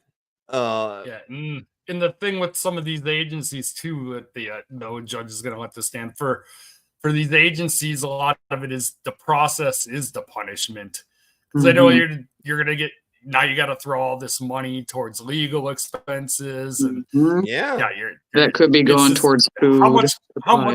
How much can we screw with your life? Is how these things end up working and that's the out. thing is you got to kind of line this shit up ahead of time, so that you have a defense fund ahead of time, and that when they come at you, you got lawyers that are willing to do it at a certain cost or pro bono to stick it to the government. Dean says, has anyone seen money from any other countries to help us out with hurricane damage? Yeah, me either. Yeah, I know. Yeah, I get you. You know, it's weird. You know, I don't get that either. Like, we send the money over to other countries, but then I'm like, have they helped us? Well, depends on the definition of help. Okay, let me refine this. Financially assisted us? No, never. Then, yeah. Never. We have never gotten a cent from It's basically like that one friend that keeps borrowing money. He's like, I'll pay you back. And it's like, okay, yeah. And then you never see it. And you keep doing it because you keep thinking you're going to see it. Yeah. It's just, I get it. Thinking about this so much. It's like, why aren't we marching with pitchforks? Oh, we did that on January 6th. No, they let us through and encouraged us because, you know, all the fucking guys in fucking shitty cargo shorts and fucking horrible fucking polos with high and tights and sunglasses. Motherfuckers. January 6th was an insurrection. Shut up. Stop. It was not. Not when fucking guards are letting you through. Not when the feds are fucking stirring up shit. Oh, the government, they'll never do that. Really? Really? Really? Open up a book, you bitch. Like, seriously. Like, open up a book. Like, you think the government's here to protect you and you should trust them? I mean, look, I grew up in that shit where it was like the PBS thing. It was like, here's how a bill is made. The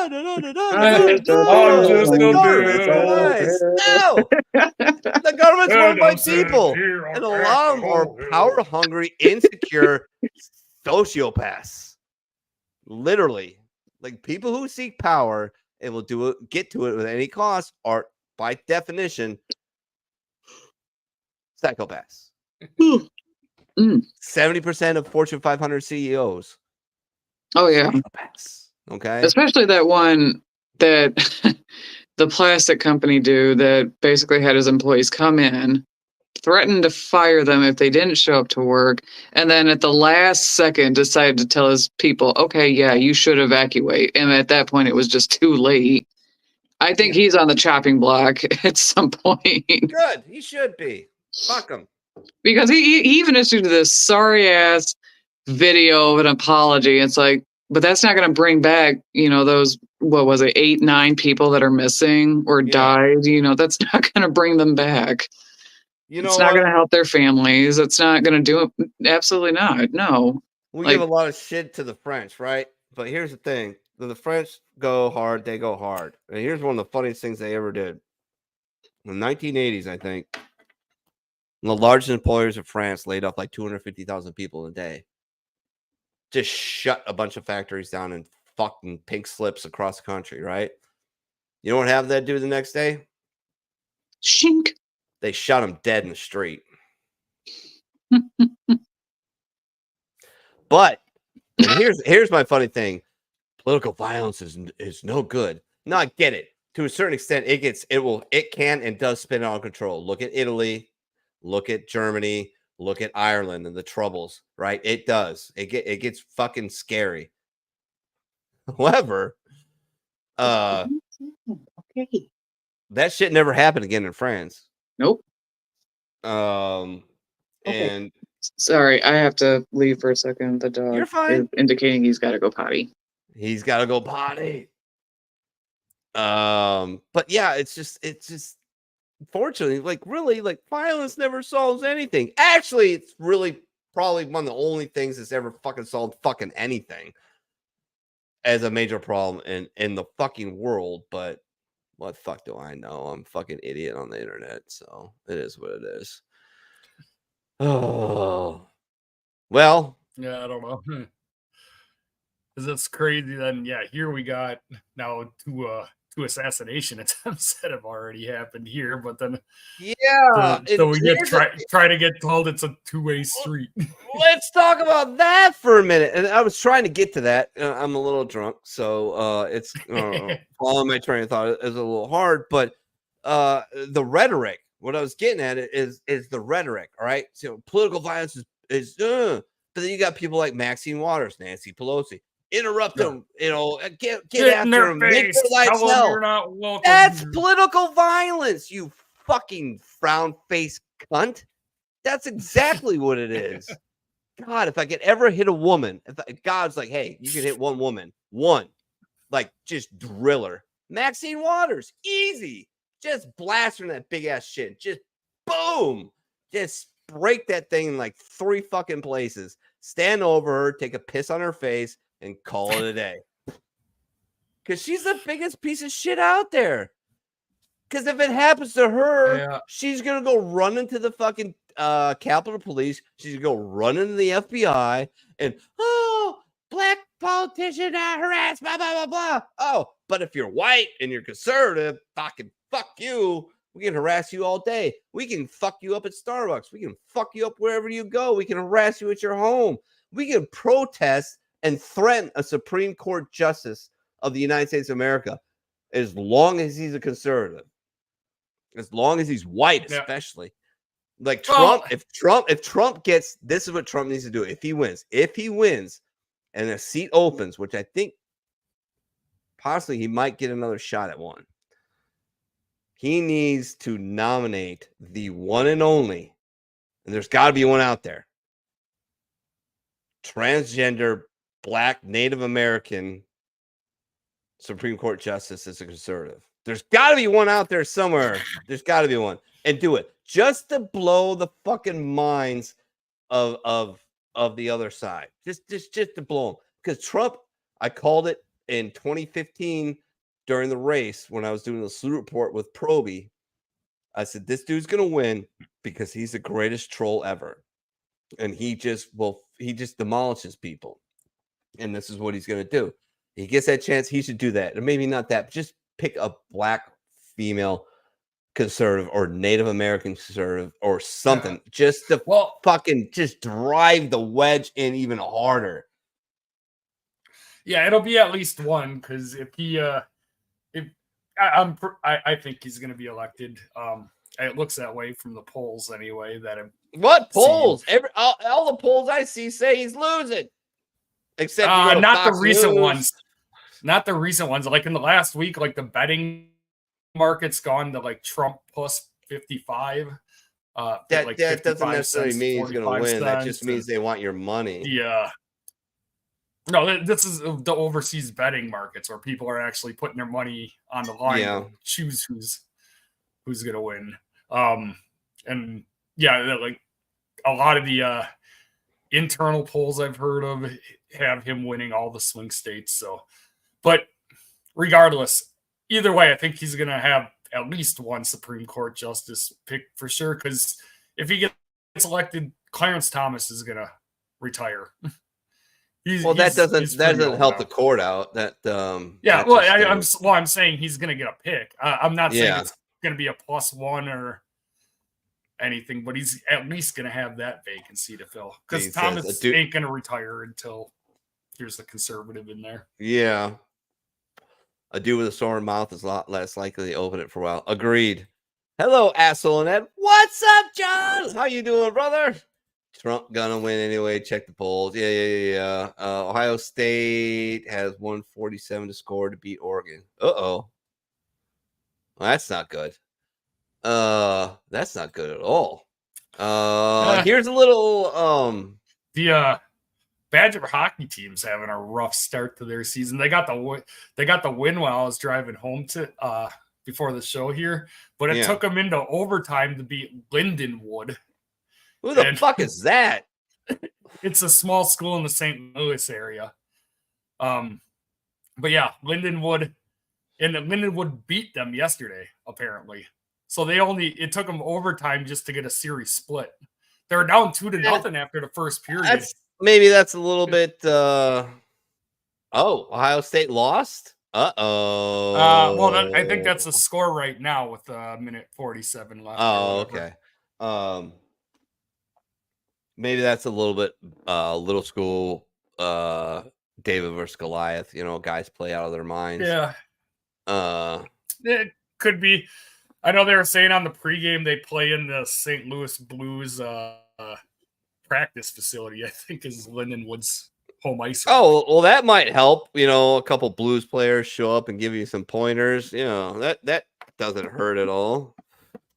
Fucking Jesus. What was I gonna play? Did I play the George Carlin thing? No, I haven't played George Carlin thing yet. No, not yet. Yeah, we were setting up for that a while ago, and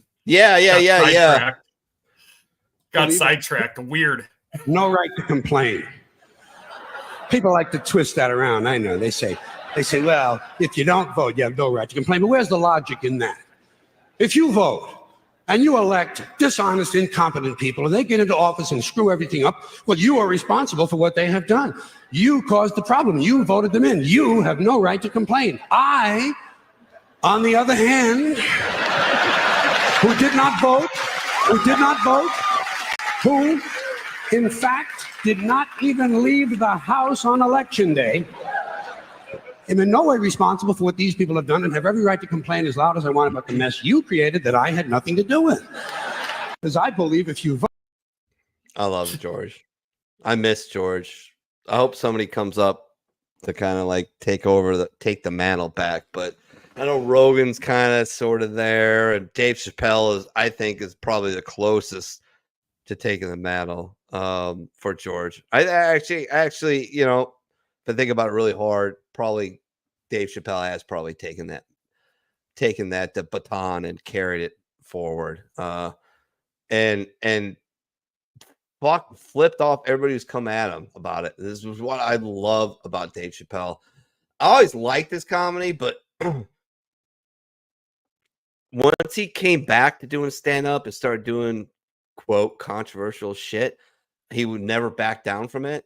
And I love that about him. And that Juicy Smollett bit he does, oh my god, it's so fucking funny. Oh, Juicy Smollett.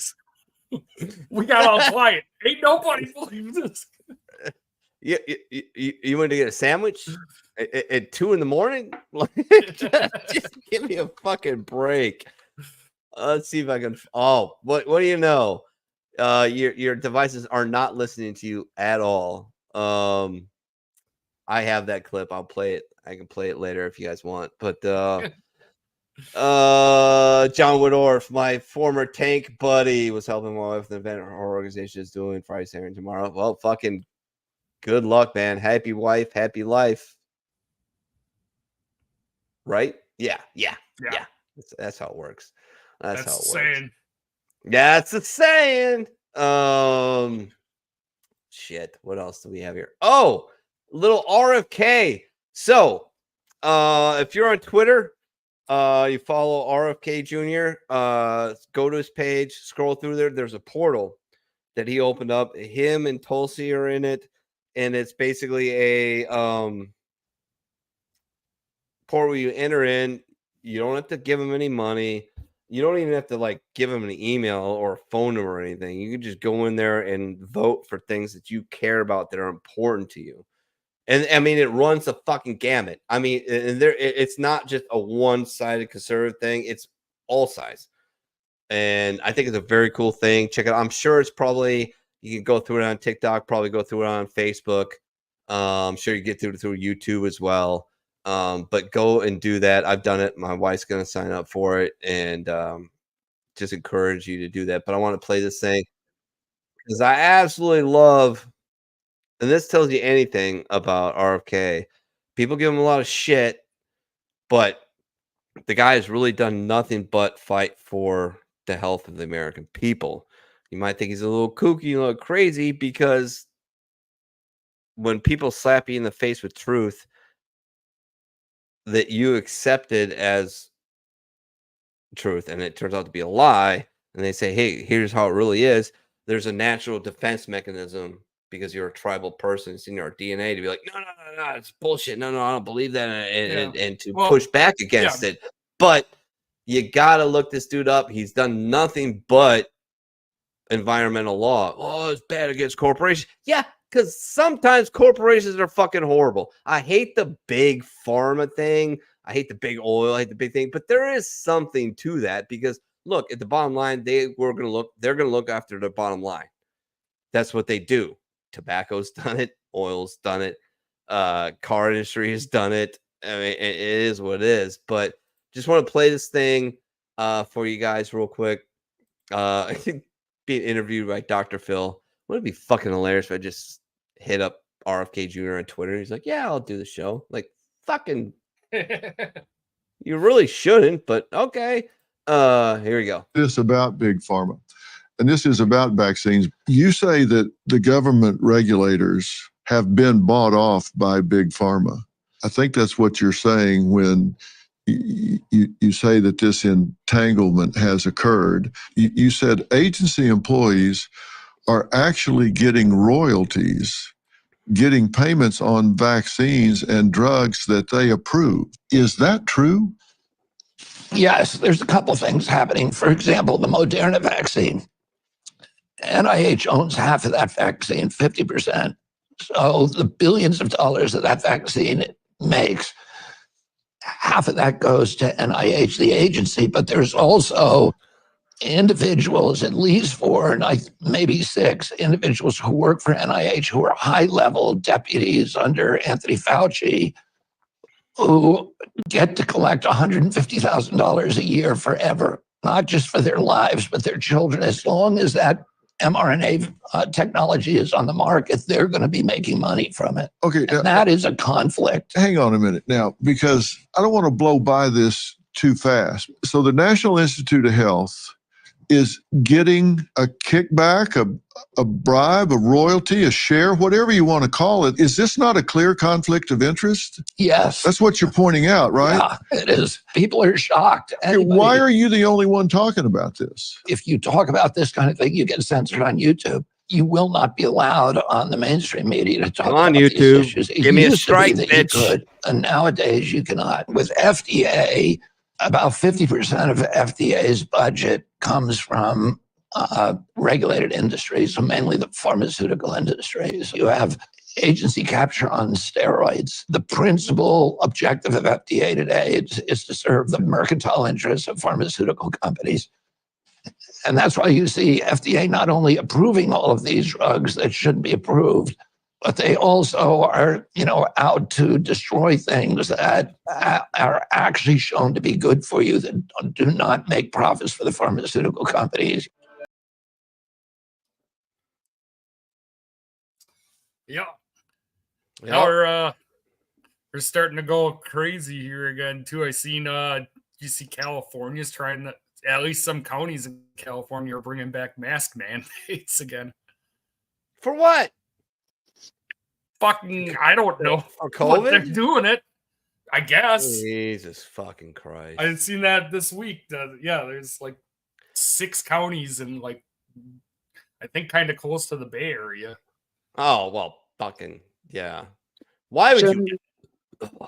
I do hate to interrupt, but my phone is dying and my charger, I just realized, is at work. So. Good job, Blue. With that said, I have to cut my night short. Oh. I'm sorry. I just realized. Just gonna get into the memes. Yeah. I know. I'm sorry. I was sitting here looking around for my charger, And I'm like, oh my God, I left it at work. Okay. So I'm docking your pay. whatever, dock my pay. I make, well, I don't, I was going to say I make more than you, but that's a lie. All right, Baloo, get the fuck out of here. I love you, All right. sweetheart. Thank you. Any final thoughts before you take off? Thank you for, hanging out as long as you could and not being aware of your, situation. But we'll talk about that later. But any final thoughts, Blanket Baby? Well, it's fall. Grab a blanket, stay warm, make good choices, be safe, and drink water, take your vitamins. I don't know. All right, sweetheart. All right. Good night. Mwah. Mwah. Love you. Jesus, Ohio State just lost to Oregon 32-31 final. Good night. I knew you were waiting for that one. Wow, I can't believe Ohio. They said they were at the 28-yard line with 22 seconds. I thought they'd have at least a Field goal, right? Sure, yeah. I have no idea what's going on there. But yeah, I got in here. California is bringing back mask mandates for Alameda, Contra Costa, Santa Clara, San Mateo, and Napa counties from November 1st through the spring of 2025. Okay, because masks work, right? Yeah, definitely. I mean, we saw how well it worked. Because a virus is gonna just stop at a mask. Something that's. I said this. I don't know if you remember. I didn't remember if you were part of the show when this was popping off. But I said, my YouTube channel has never gotten a hit. The bar's YouTube channel has never gotten a hit. For this, and I don't understand why. But I said at the beginning, this is just government giving people something to a measure of hope, right? Because we don't know how bad this thing is. We don't know how fast it's going to spread. We don't know how virulent it is yet. All the models say horrible shit, which is funny because you were selling a model about something horrible.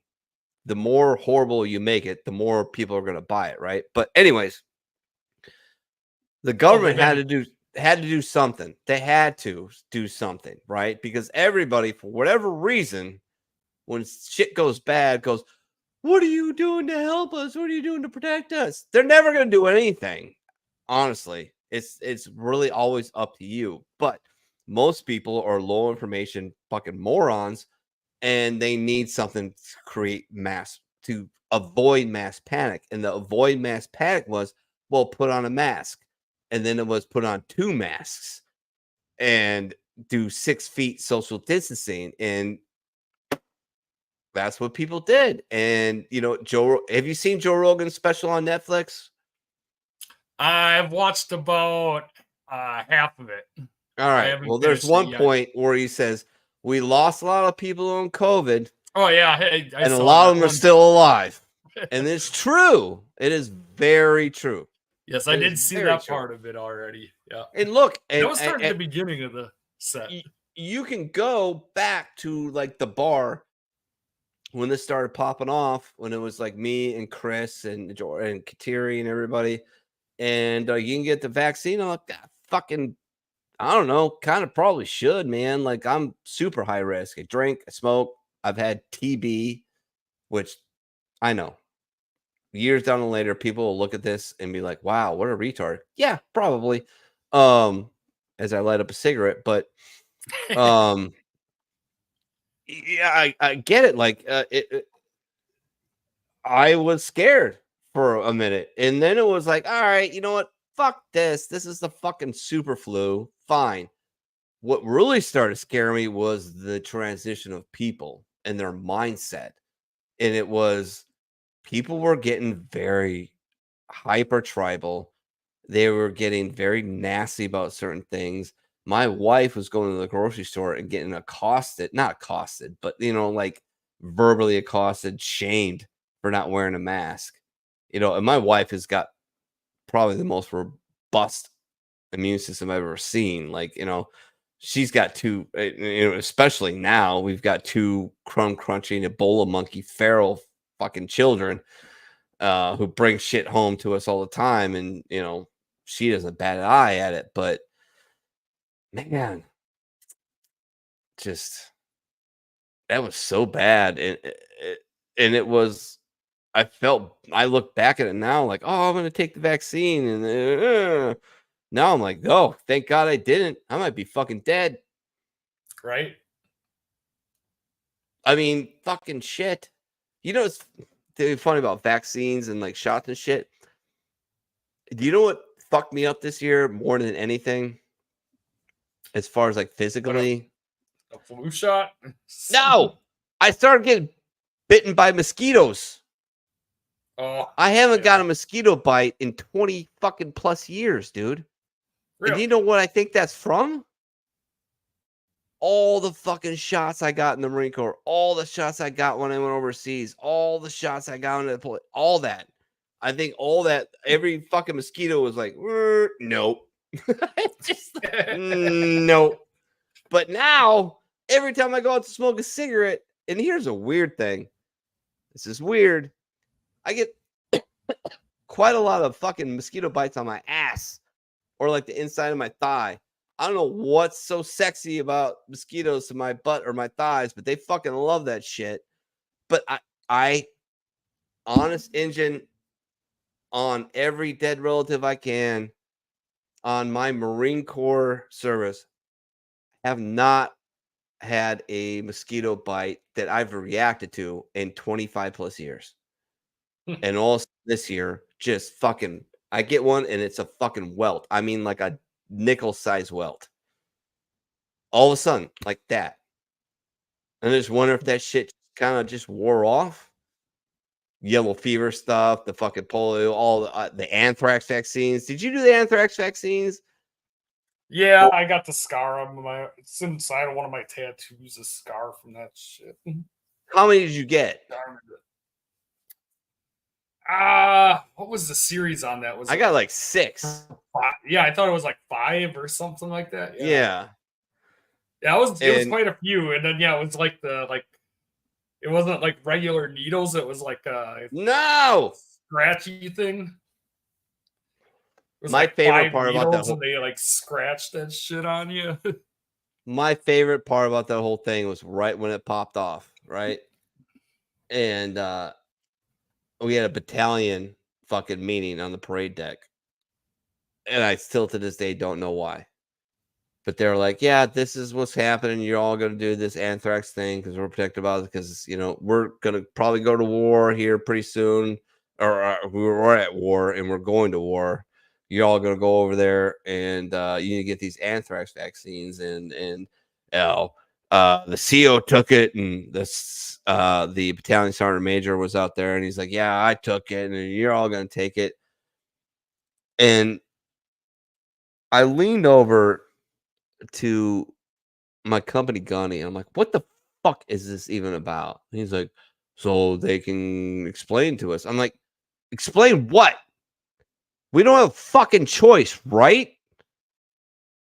No. Then what the fuck is this? This is going to be the worst meeting in the history of the Marine Corps because there's going to be, I guarantee you, 5 fucking idiots who got on the internet, printed out papers, were going to stand up in the middle of this fucking meeting and challenge the battalion commander and the battalion sergeant major about this. So we're going to waste like 2 hours with this shit, right? He's like, yeah. I'm like, then fucking no. How about no? How about just tell us you're doing it and then fuck off? Like that pissed me off more than anything. It was like, oh, we're going to tell you about this and we're going to educate. No. We signed a contract. Just fucking stick me in the fucking arm and let's fucking move on. I got more important things to do. If you're going to kill me, at least get it over with early. But I don't want to sit 2 hours in a fucking meeting on the parade deck in fucking Southern California in fucking August, baking my ass off. Just get it done. Just do it. No.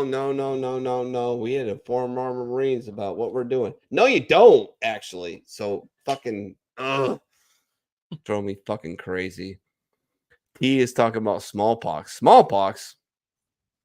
When I was talking about the 5 needles and stuff. Oh. However many needles it was. Nah. Maybe that was. I thought the anthrax vaccine was like that too. No, I didn't get any scars from that, but I mean, I had to rotate fucking arms. You know, one on the left, one on the right, one left, one on the right, one left, one on the right, one left, one on the right.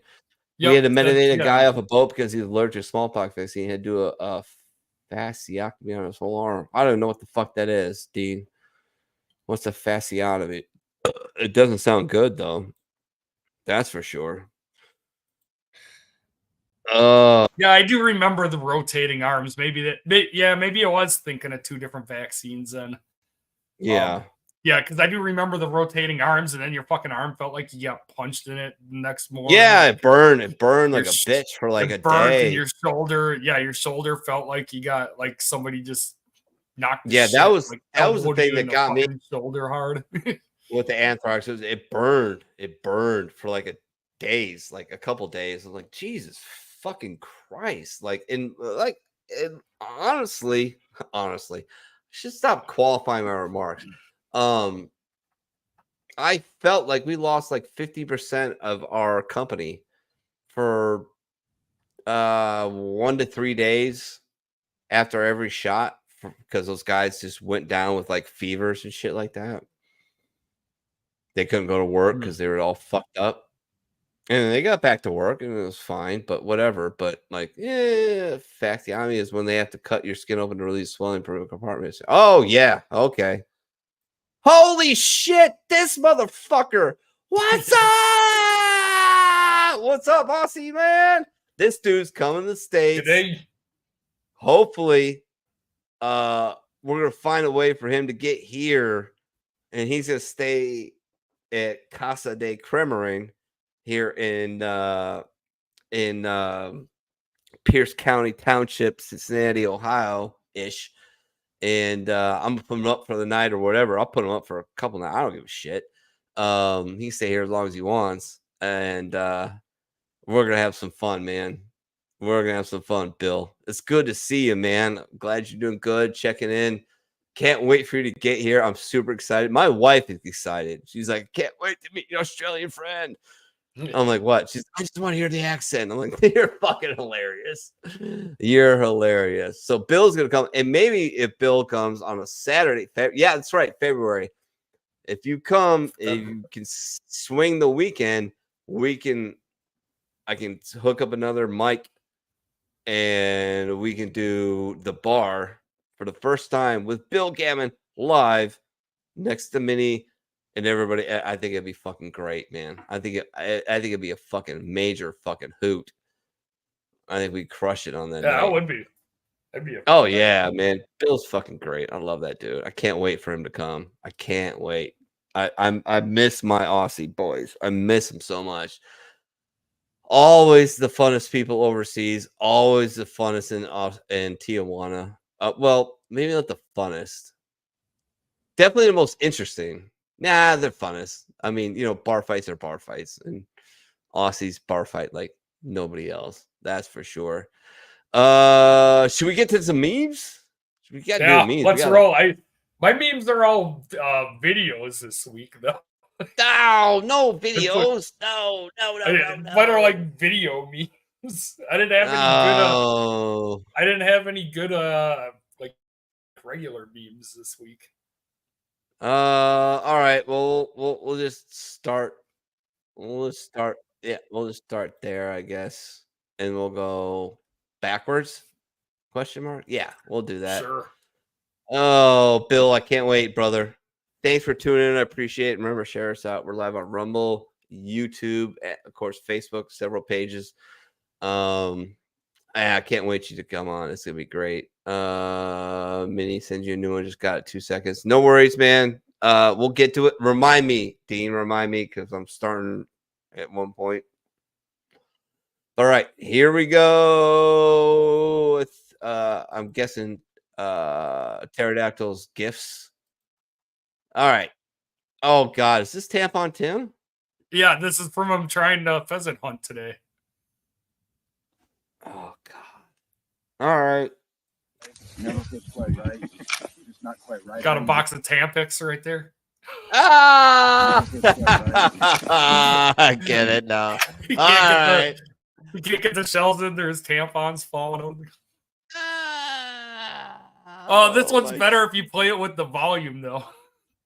I It's don't. muted. Oh, all right. Sorry.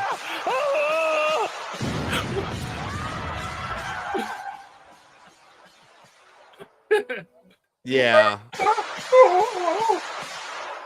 That's gonna be my eat it girl right there. That's gonna be my eat it right there. Just double fisting. There you go. And then you got God the fucking. damn it. Then you got the fucking journalist guy like, can't handle it, God. I'm gonna write an article about this. Yeah. I'm emotionally scarred for life. Get the fuck out of here. Jesus Christ. Oh, here we go.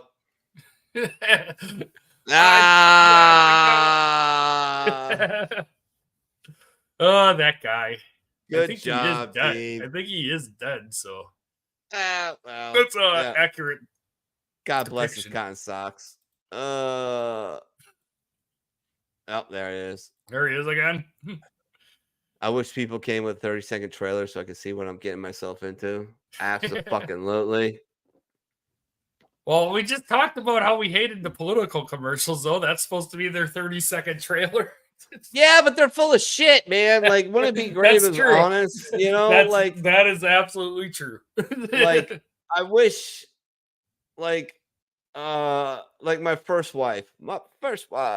I wish she would have came with a 30-second trailer. Like, she was a beautiful fucking redhead, no doubt. But absolutely batshit crazy, horribly insecure, and it was bound to fail. And here's the funny thing, though. I left the Marine Corps for her. If I didn't do that, I wouldn't be here. I wouldn't have James. I wouldn't have Edith. I wouldn't have Michelle. I wouldn't have my home. It's crazy, man. But fuck, I wish I would have got a little bit of a fucking warning. And I probably did, to be honest with you, but I just ignored it because, 5'3". Because you're boobs. young and you're just. Yeah. When you're young, you don't think about those kind of things. It's just like, No. obvious red flag. What are you talking about? No, there's no red Right flag here. Yeah. Let them eat cats. Blue, I really wanted Blue to be here for some of these. I set a lot of these up for her, man. But it is what it is. But let them eat cats. Son of a gun.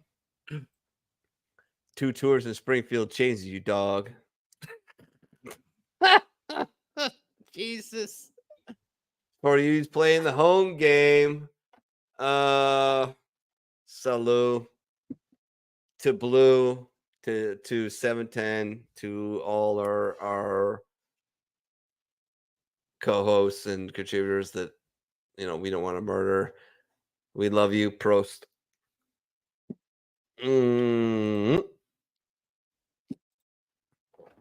All right.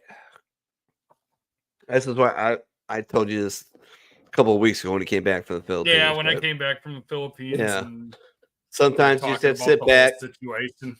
Yeah, and I said this to you for a very good reason. Yep. It was one of the only reasons that way I could fucking help you with that shit. It was just like a little bit of humor. That's how we roll, right? I appreciate it. Sometimes you just sit back, drink your beer, and accept that some people are just fucking spare parts. Because they fucking are. Sometimes they just fucking are spare parts, man. When you try to help the kids in need, but they're all racist.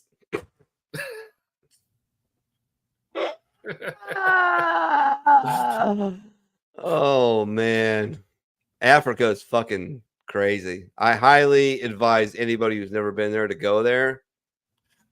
It's fucking amazing. It'll blow your fucking mind. On every level. Poverty level, beauty level, friendly level. Like, people are just fucking insanely friendly there. Like, I fucking allegedly should have got married or been offered marriage like several times when I was over there. Like, it's something to behold. So get a chance, go over there, do whatever you want to do. You want to go shoot a big animal? Go shoot a big animal. Because here's the thing. Oh, he shot a lion. Yeah, that motherfucker paid 50 grand. You know how far 50 grand goes there? A fucking long way to conversation. And cons. Oh my God. I forgot about that story a while ago. That was like the Leo biggest the story in the lion. world. Yeah. Leo, Yeah. or was it Leo or was it Cecil? Cecil. Yeah, something Yeah, like Cecil that. the But lion. yeah. And yeah, but like, and then, no, all right, an animal died. But here's the thing, that dude died, and the money look, here's what conservation is. You set up shop, you kill X amount of animals to keep certain things in control, you raise a fuck ton of money to protect all the other animals. That's how it works. But people don't understand that. And if you don't, you should check out the Fat Files and Cocaine Hippos by the Fat Electrician, because that is the funniest shit I've ever heard. And it could literally kill us all in a few years. Check it out. Have you heard about that? The Cocaine I heard of the Hippos? Cocaine Bear. Okay, so the I heard Cocaine of the Hippos. Cocaine Bear. What's the So movie? the Cocaine Hippos, Pablo Escobar, everybody knows who that fucking guy is, right? Yeah.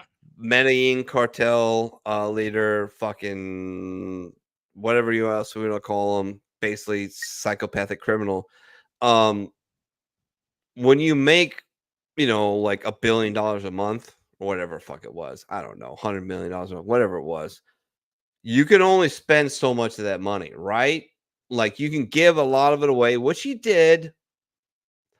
He built a lot of shit. Good for him. He paid for a lot of people to be murdered. Bad for him. But he basically built a zoo. So he spent his money on importing a lot of illegal animals. Well, illegal because, whatever. But he bought I think a breeding pair or two breeding pair of hippos and put them in his compound.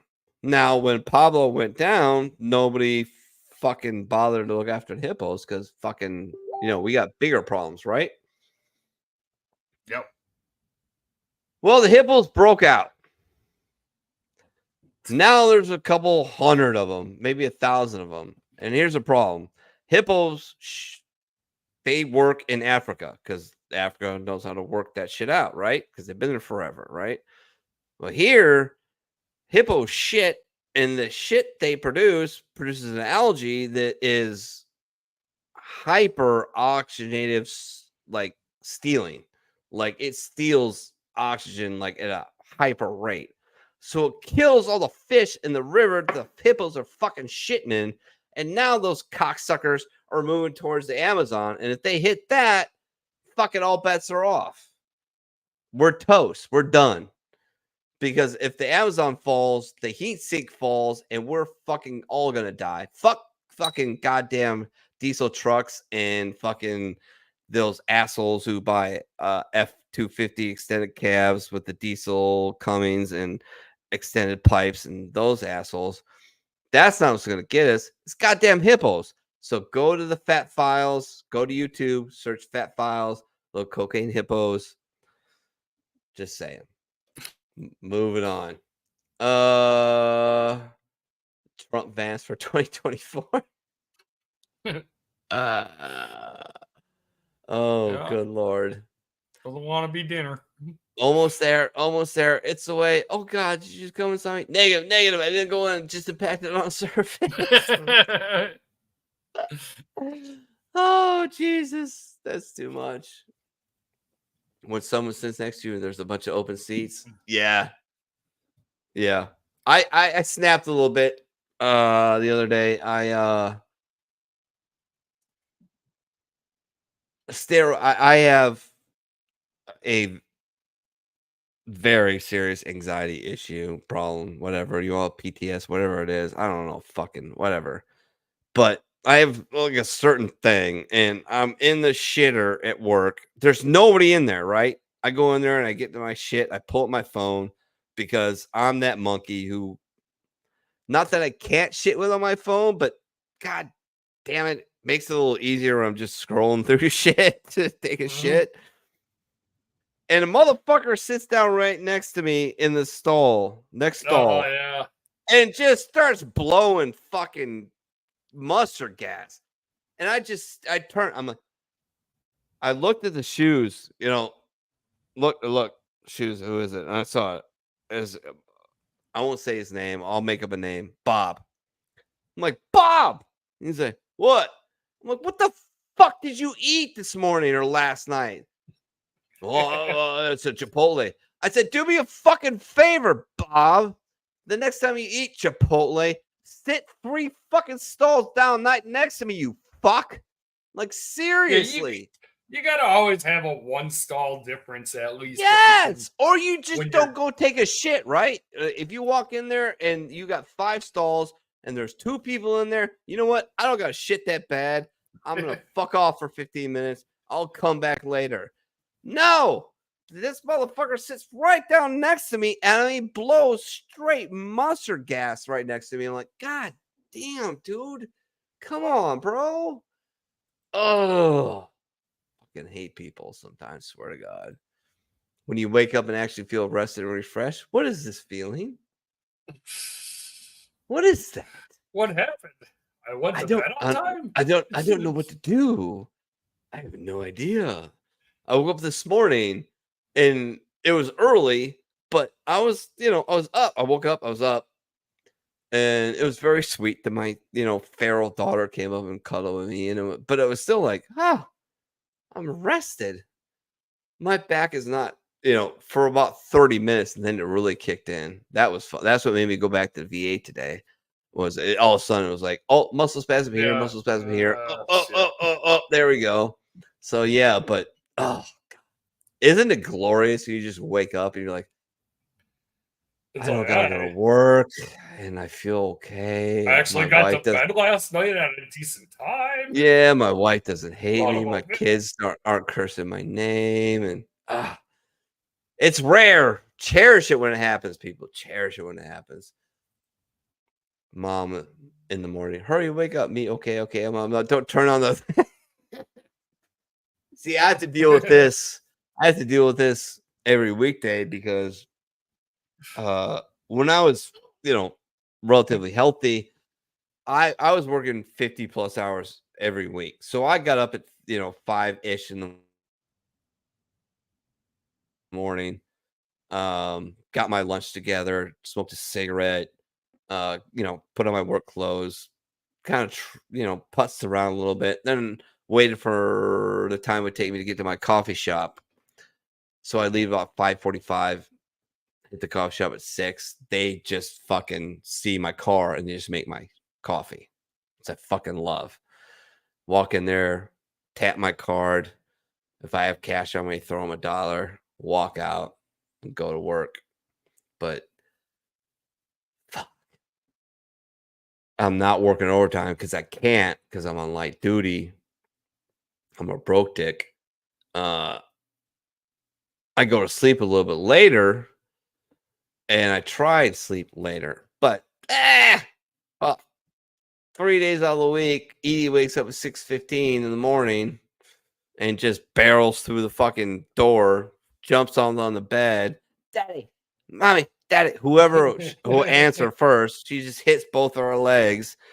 And my fair Ginger, who is proof that there is a God or something in charge of the universe, because I chased redheads my whole life and I made one. Just saying. Oh God, that girl just drives me fucking crazy. And then, sometimes James will pile on and she'll flip the light on just out of reaction, just to find biggies, to find other shit. And they're like, just fucking fuck, I'm trying to fucking sleep. And after that point, it's pretty much just over. But it is what it is. When people claim the government helps people, that eagle's carrying that rabbit out of harm's way. Yes, it is. Yes, it is. Completely out of harm's way. Bread, garlic bread, gluten-free with nuts. Son of a bitch. Oh, I don't know. All right. Honestly, girl on the left, girl on the right. Girl on the left, girl on the right. I'll go. I actually this one I'll go right, but I'm going left. Yeah, the girl on the right just no bad vibes. Bad vibes. She knows it. I mean, yeah, she's got the crazy look. Yeah, exactly. Which, hey, rewind 20 years. Oh, yeah. Like, I'm going hardcore in the paint. I might get shut down. I might not get anywhere, but I'm going for the crazy girl on the right. But now, no, I'm taking that brunette for sure. Why is the first one not judged, but the second one offends? Be the first person to like this. Nuns don't randomly explode.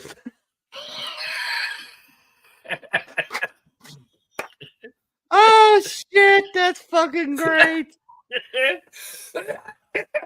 That is fucking well, you, sir, just won the internet.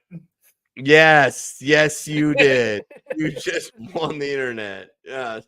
You know what's fucked up, man? Here's the thing. So I went to the VA, saw a doctor, and we went over things. And I got the shot that I fucking wanted to get, a week ago. And because back injuries are not my first rodeo. And the lady who did my the pharmacist and lady who did my prescriptions and walked me through everything is a Muslim. Whole fucking garb and everything. Sweetest person you ever met in your entire life. So sweet. So just that's a good person. Like you can just tell, So everybody has their crazies. Unfortunately, we tend to blow up buildings and crazy Muslims tend to, blow up themselves, which is horrible. But it is what it is. Helen Keller with her beloved cat. Oh, fuck me. That's messed up. Even the dog looks like that's a Boston Terrier. He's kind of like, what the fuck? What's going on? Yeah. Why am I so uncomfortable in this picture? That's I'm a fucking psycho. My wife has made me a psycho Doctor Who fan, and it constantly makes me think about going back and like, who would I meet? How cool would it be meeting certain people, interact with them? That definitely would be one of them. Definitely going to be at the end, towards the end or whatever. She could communicate through sign language in a bunch of different ways, but definitely be neat to meet somebody like that. Don't want to hang out with Anne Frank. That would be bad. But from now on, money laundering will be called foreign aid. It always has, brother. Always has been. Oh, we got our second Dr. Evil reference of this show. Yeah. The first being Scott Evil saying he'd get the gun. Yeah. Who knows? AKA John. Just shoot that balloon down. I thought Marines loved crazy. Oh yeah. I fucking dated and married 2 fucking gingers, man. Like absolutely love crazy. But you grow up to a certain extent, allegedly, and I met my wife, and and she was competing with a redhead at the time because I was dating somebody when I met her, and here's a funny here's fucked up, and Michelle will bring this up every once in a while. So my second wife died of cancer, the girl I was dating when I met Michelle, not met Michelle, but started talking to her. Like I known her for for a year or so, but like it never was anything. Guess what happened to that girl that I was dating when I dumped her for Michelle? She died of ovarian cancer. Jeez. Yeah, So it's been 2 in a row for me. Yeah. yeah, that's rough. Yeah. And oh God. I set her up and she married a friend of mine. I'm like, this girl's gonna be perfect for you. You're a pussy. She's a dominant female. You guys are gonna be great. And they were. It worked. And then she got sick. And it sucked. But Yeah, that really sucks. they are assholes in every religion. Some explode, some don't. Very true. Very true. Shout out to all the early humans that died trying to figure out which plants would get us high. Somebody That's had awesome. to do it, right? Somebody had to do it. Hey, Eck. What's up, man? I brought a bunch of these fucking berries over here. Dried them out. Pasted them out. I tried it. I don't know. It was really for me. You want to do it? Oh, yeah, sure. Fucking died. Well, fuck Eck. I guess it could fuck his wife and start a new fucking tribe. Yeah, that's how that shit rolled. Human beings have been human beings for fucking ever. It's fucking amazing that we're actually fucking here. Buffalo Bill. It rubs the baby oil on the skin or else it gets the hose again. Oh. Buffalo Bill. Kamala releases another statement. Shit. That is kind of what it's like. She is just horrible, man. God. Did you bless see America. when the teleprompter went out when she was doing that? No, what Magic happened? Johnson. Yeah, She she eats was doing shit? She was doing it. Yeah, she was doing this event with Magic Johnson. The teleprompter all of a sudden went out, and she's like, "He was number 32," and then she just got stuck on the number 32 for like 5 seconds. Oh my God. Oh, it was ridiculous. You know, it's That was like a week ago. Oh yeah. I'll have to see if I can I find learned it for you. yeah, find it. I actually, believe it or not, have a associate's degree in liberal arts, and one of the keystones to that was speech. And I actually got paid by my school to be a teacher's aide for remedial speech in college. It was insane how bad people were at it and how easy it was to correct it as long as you gave them the opportunity to find the information to talk about what they wanted to talk about. And as soon as I did that and then gave them the confidence to look, fuck everybody. Nobody, just fuck. Here's the key to public speaking. Fucking have a mastery of what you're talking about. Have it basically memorized because that's what crushes people. And it doesn't take long. If you put the effort into it, you can memorize, a 5-minute speech. It take you hours, but you can do it. You can do it. You practice. You can do it again. But my God, the people who didn't listen to me sounded exactly like Kamala Harris. And just word salad their way through fucking shit. And everybody knew they were full of shit, and everybody knew they sucked. Everybody knew they didn't do it. It's like doing a book report in grade school when you didn't read the book. Like, all you gotta do is do your homework, man. It's not that hard. I'm not saying Kamala Harris is stupid. She's not. She can't be. There's no way you get that far. You got to pass the bar, and maybe that's not that hard as it used to be, but you still got to have a pretty good level of intelligence. But there's a difference between being like a competent lawyer and a competent public speaker.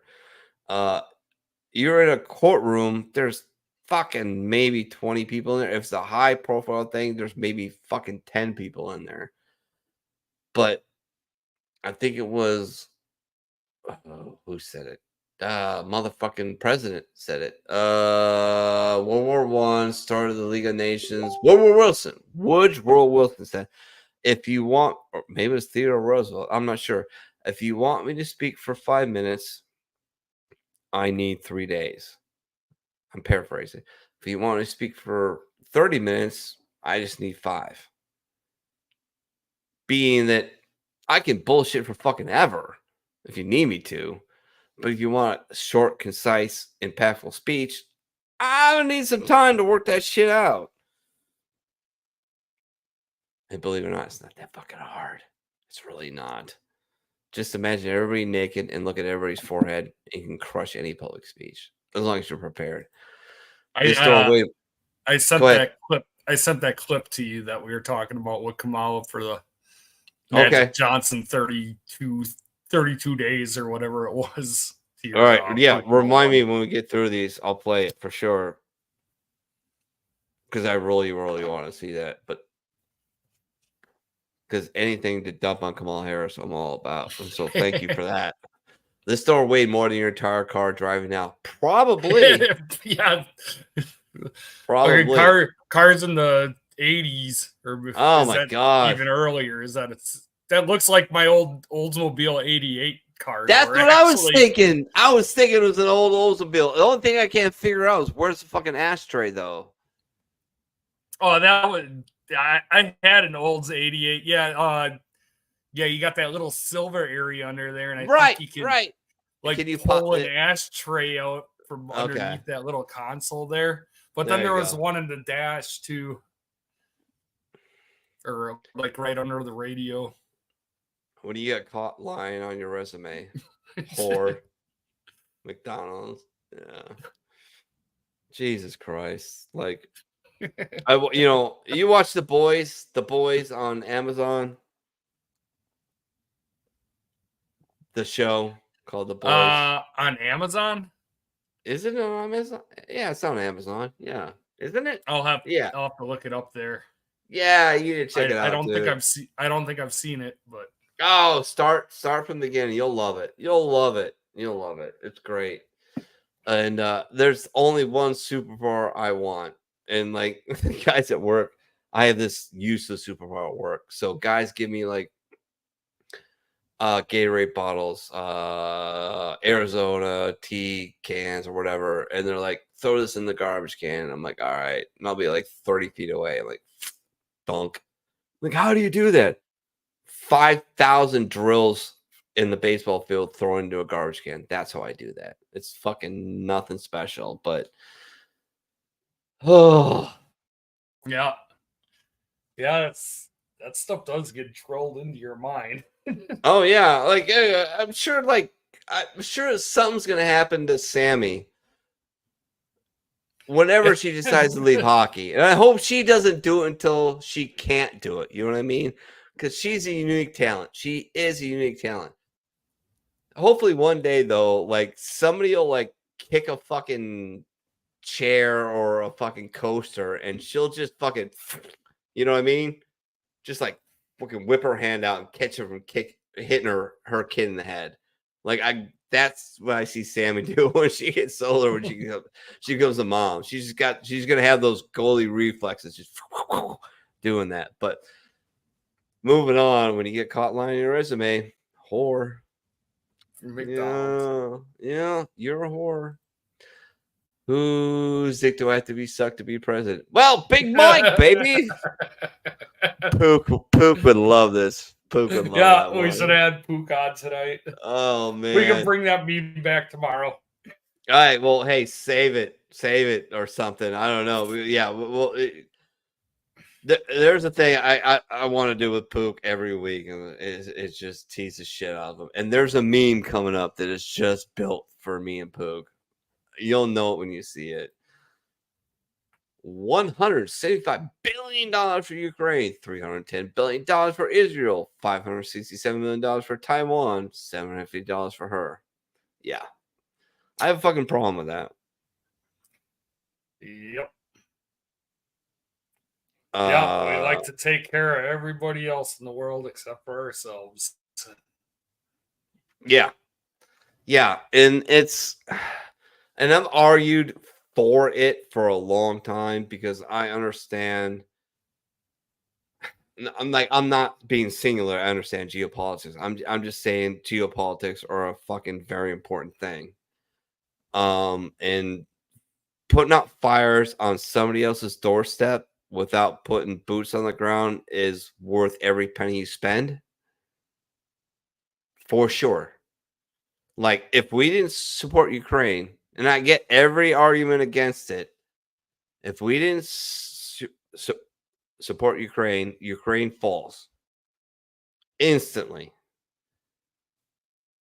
And trust me, in 2014, there were, all right, allegedly former ODA guys, former Green Beret guys, former contractors, former Blackwater guys, because we don't say Blackwater because that's a bad word, training the Ukrainians.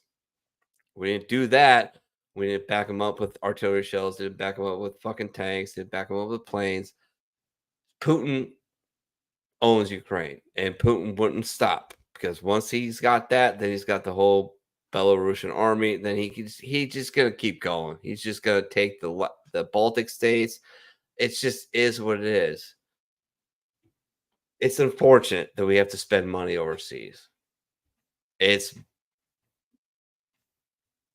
enraging that we send money to Ukraine, to send Israel, to Taiwan. I get it.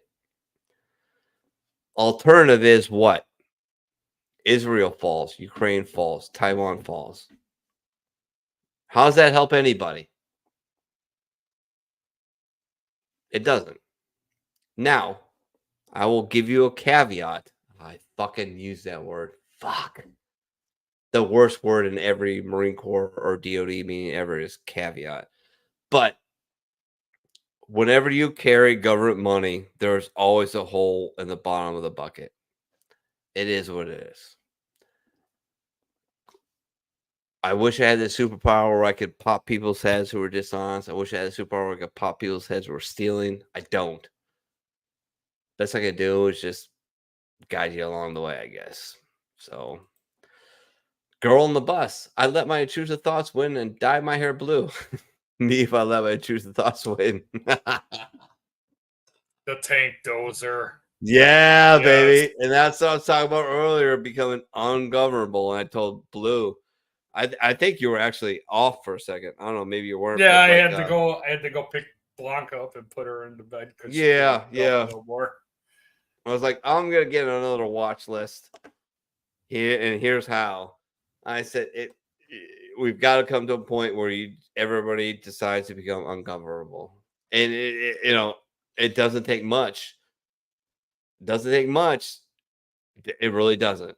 Yeah, I'm talking about like fucking 15% of the people in this country say, yeah, fuck you, not doing it, and they will listen. They will listen. They'll listen.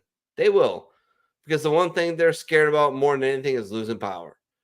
So if you threaten their power with real ability, yeah, they'll snap around, at least temporarily. Introducing wrong hole Barbie. Ooh. Well, sorry about that, Sweet Cheeks, but maybe that was not nice, Sweet Cheeks, but yeah, whatever. Bum bum. I don't got the drums. I don't got the drums know. back here anymore. Yeah, it's all right. No worries, brother. Yeah, those got sold.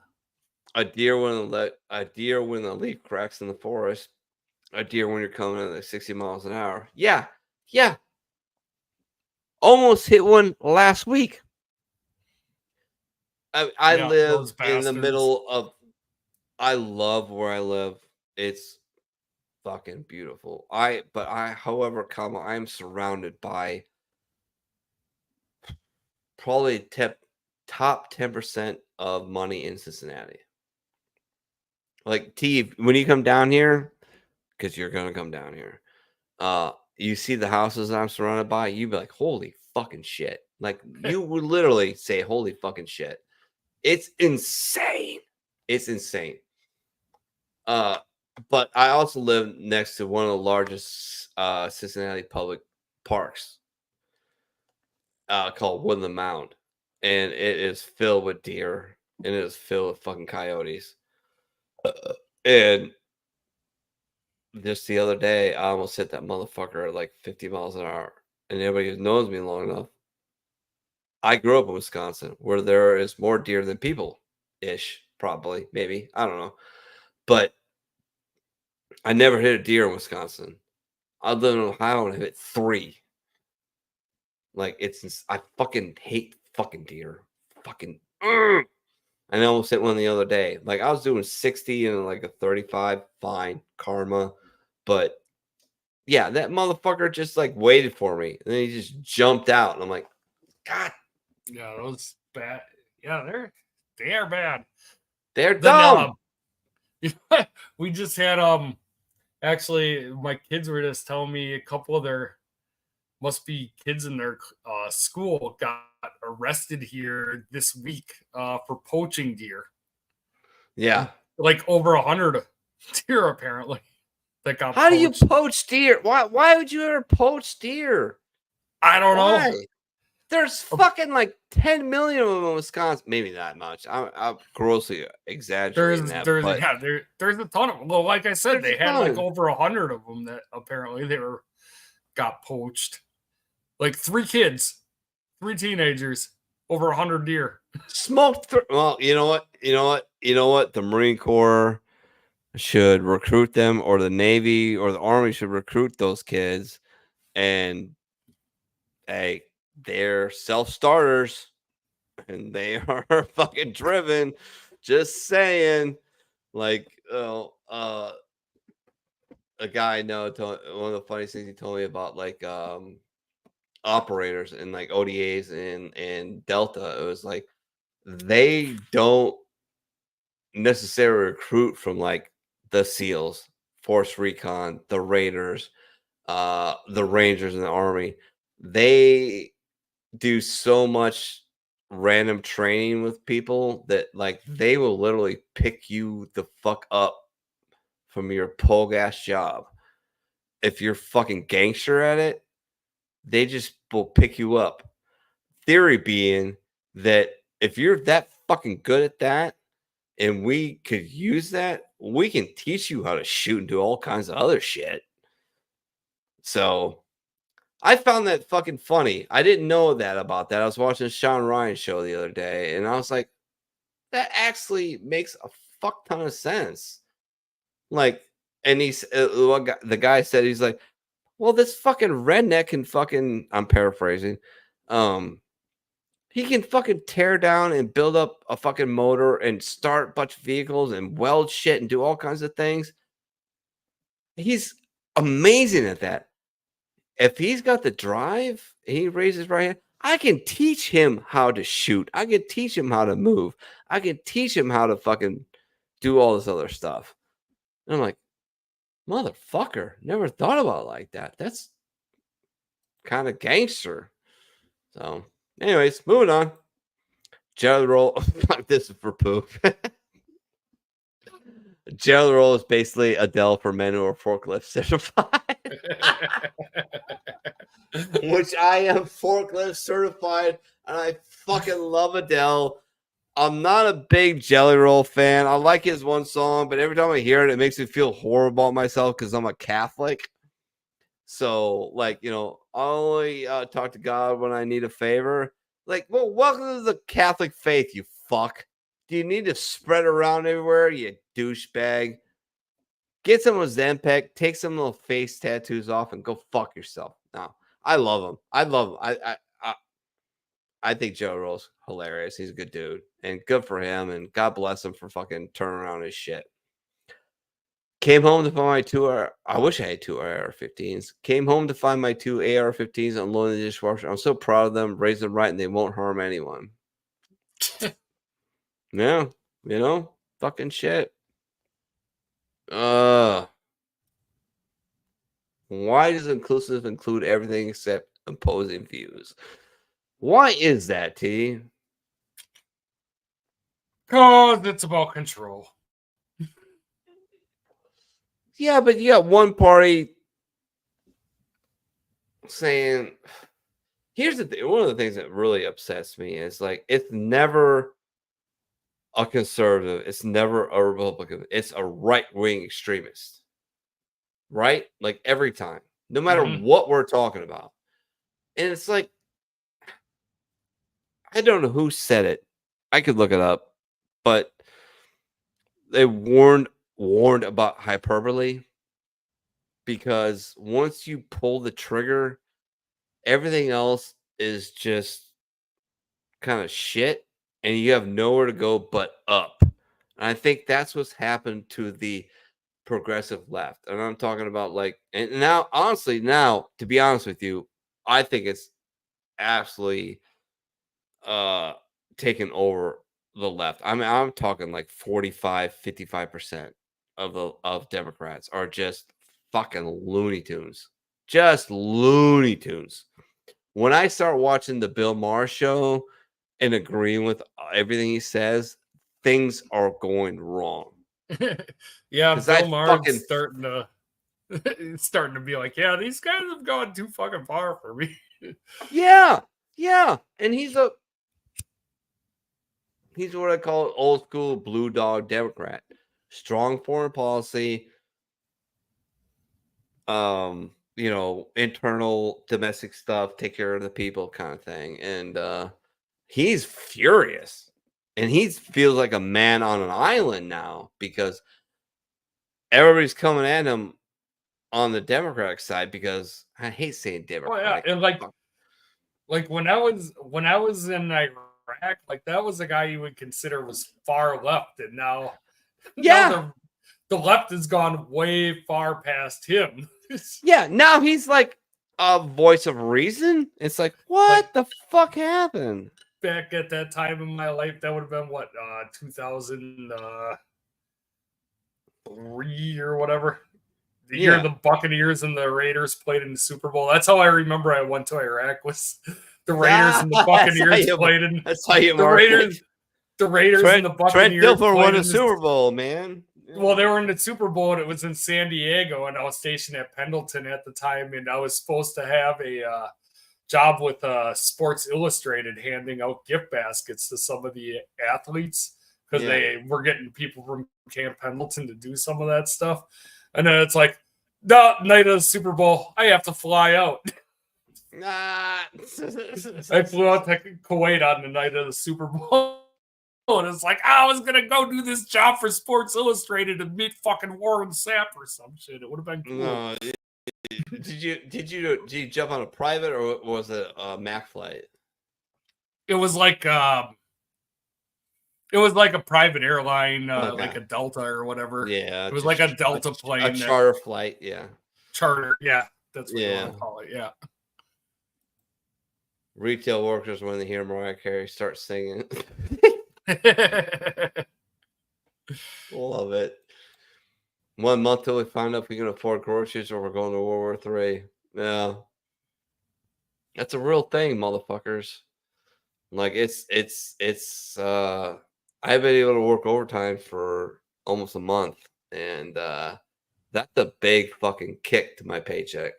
Like, there's a break. Like, everybody who's ever worked, you know, factory or any overtime job, when it's available, like, you know, the break, like how many hours you can work before the IRS just rapes you, to where you can work hours where it actually is worth it. And mine is like 55, 56 hours a week, and I haven't been able to do that for a minute. So things have been really, really, really tight lately.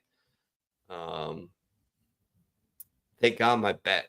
It's funny how it works out. Thank God my back has been so fucked up, because I haven't drank in 3 weeks. So I still I'm gonna fuck this bottle of tequila up. But other than that, like, it's expensive, man. And just, you know, when my wife goes, expensive. Yeah, my wife goes to Aldi and does the vast majority of our grocery shopping, but it's still stuff we gotta get from like Kroger.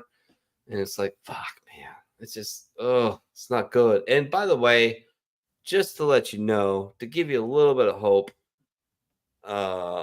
inflation went up by like 2.5% more than the government thought it was going to. So, got that going. Oh yeah, for us. they always revise those numbers.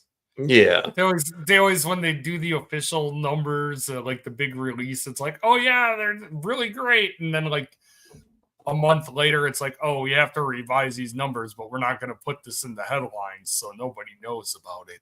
Yeah. Catching up with the comment. Steve says the only reason we're supporting Ukraine is because NATO wants to surround Russia with ballistic missile defense sites the way Russia can't launch nukes. Yeah, more complicated than that, but I'll take it.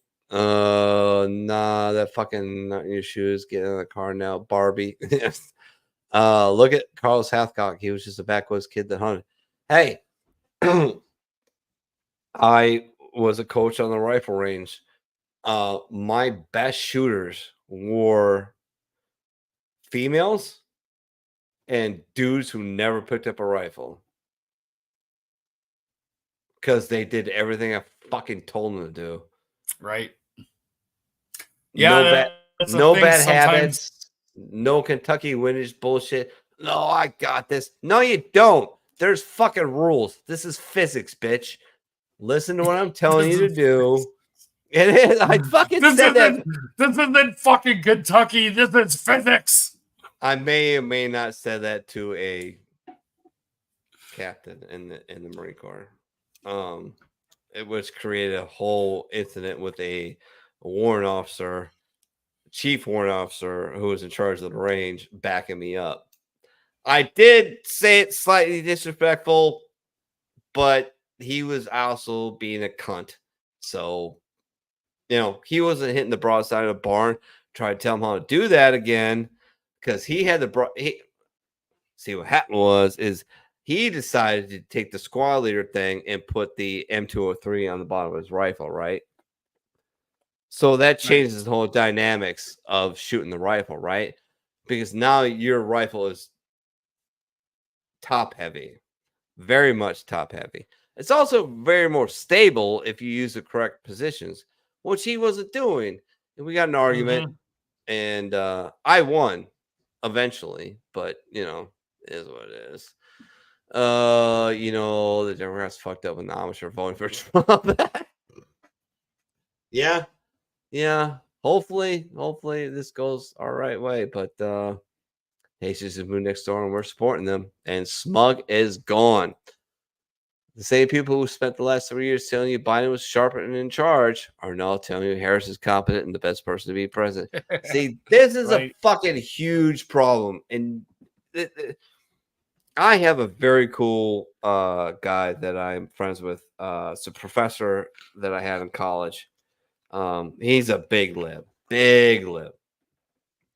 But we also go along really, really well. He put me up to manage, which was a very important big thing, to my own horn. A literary magazine that was run by the college, nationally recognized, award-winning literary magazine. I was editor for 2 years. Or 2 semesters, basically. And we argue all the time, but we argue. He hits a point, I hit a point. I'm starting to kind of push him to just vote for Green Party at this point. Because come on, man, you can't vote for her. She's rubbish. She's rubbish. All of a sudden, she was a liability, and all of a sudden, she's the greatest thing since sliced bread. Come on. He's like, yeah. Kind of messed up. I'm like, stop being so tribal, dude. Stop. I know you're a lifelong Democrat. It's okay. It's great. You love people. It's a good thing. Republicans apparently Republicans like roast babies and put them on spits and hit them. But I tease them like that all the time. But come on, man. Do you really think? Well, Trump's gonna be a dictator. No, never gonna happen. Shut up. Stop listening to that. I already saw the 4 years. Yeah, it's here's the thing. Well, things could be better. Yeah, bitch. But guess who's had control of the White House 12 out of the last 16 years? It wasn't Donald Trump. It was a Barack Obama and Joe Biden. So, hello. And I like this one. Democrats. Now that democracy's out of the way, we get back to saving it. That's the scary thing. That's what it's all about, man. You watch The View, you watch anything like that. We're saving democracy. And here's the thing: when people do things like that and they take that belief system, they rationalize horrible acts because of the greater good. And that is a dangerous the road to go ends down. justify the means. Yeah. And ask you ever get a chance to talk to Pops, ask Pops why he fought tooth and nail for me to join one 3-letter agency. Fought tooth and nail to not let me do that. What does a horny toad say? Rub it. Come on, that's good. That's good. That's funny. That's funny. I don't have the drum set here anymore. I know with the drum set, it'd be perfect, man. A long time ago, an engineer decided he hated children and wanted to watch them burn. That was our childhood. Who thought aluminum slides were a great idea? Well, you know how fucking cheap it was? It was just money, man. How much money we got? All right, we got to build this part. All right. What do we got to build with? What retains heat the best? Well, I'm sure that wasn't a question. It probably should have been a question. You know, hey, we're going to build this on aluminum. What happens when it hits the sun? Oh, it gets super hot. Oh, maybe we shouldn't do that. Yeah, no, because if we buy carbon steel or plastic slide, it's going to cost us 10 times more. Okay, just buy aluminum slide. You know what this picture is missing though is the black top underneath. Yeah. That's like way too safe. That's way too safe, right? It was always black top underneath, so the dark black top always fucking with the heat, it made it even worse. So it was like, let's suck that into this aluminum too. Right. Like the concrete barrier underneath. Dean says Democrats create 99% of the problems they have to fix. Guess what, Dean? You're right. So do Republicans, and so does every other gangster ever. That's what they do. So here's the thing. I roll into your town, and you're doing good. You got a good bar business, but you know what? Here's a kind of rough crowd running in, and if you give me, $250 out of the register every week, I'll make sure that doesn't happen. Nah, fuck you. I'm not doing that. Okay, good luck. Guess what I do? I take the $250 that I'm probably gonna make off that crew or off that place, put it into a crew, and fuck your bar up. I'm gonna come back the day after and say, "Oh, what happened? Oh, they came in and fucked up my place." Well, I fucking told you that might happen. So give me a $250. I'll make sure it doesn't happen. Welcome to government and gangsters. That's how it works. That's how it rolls, man. Oh.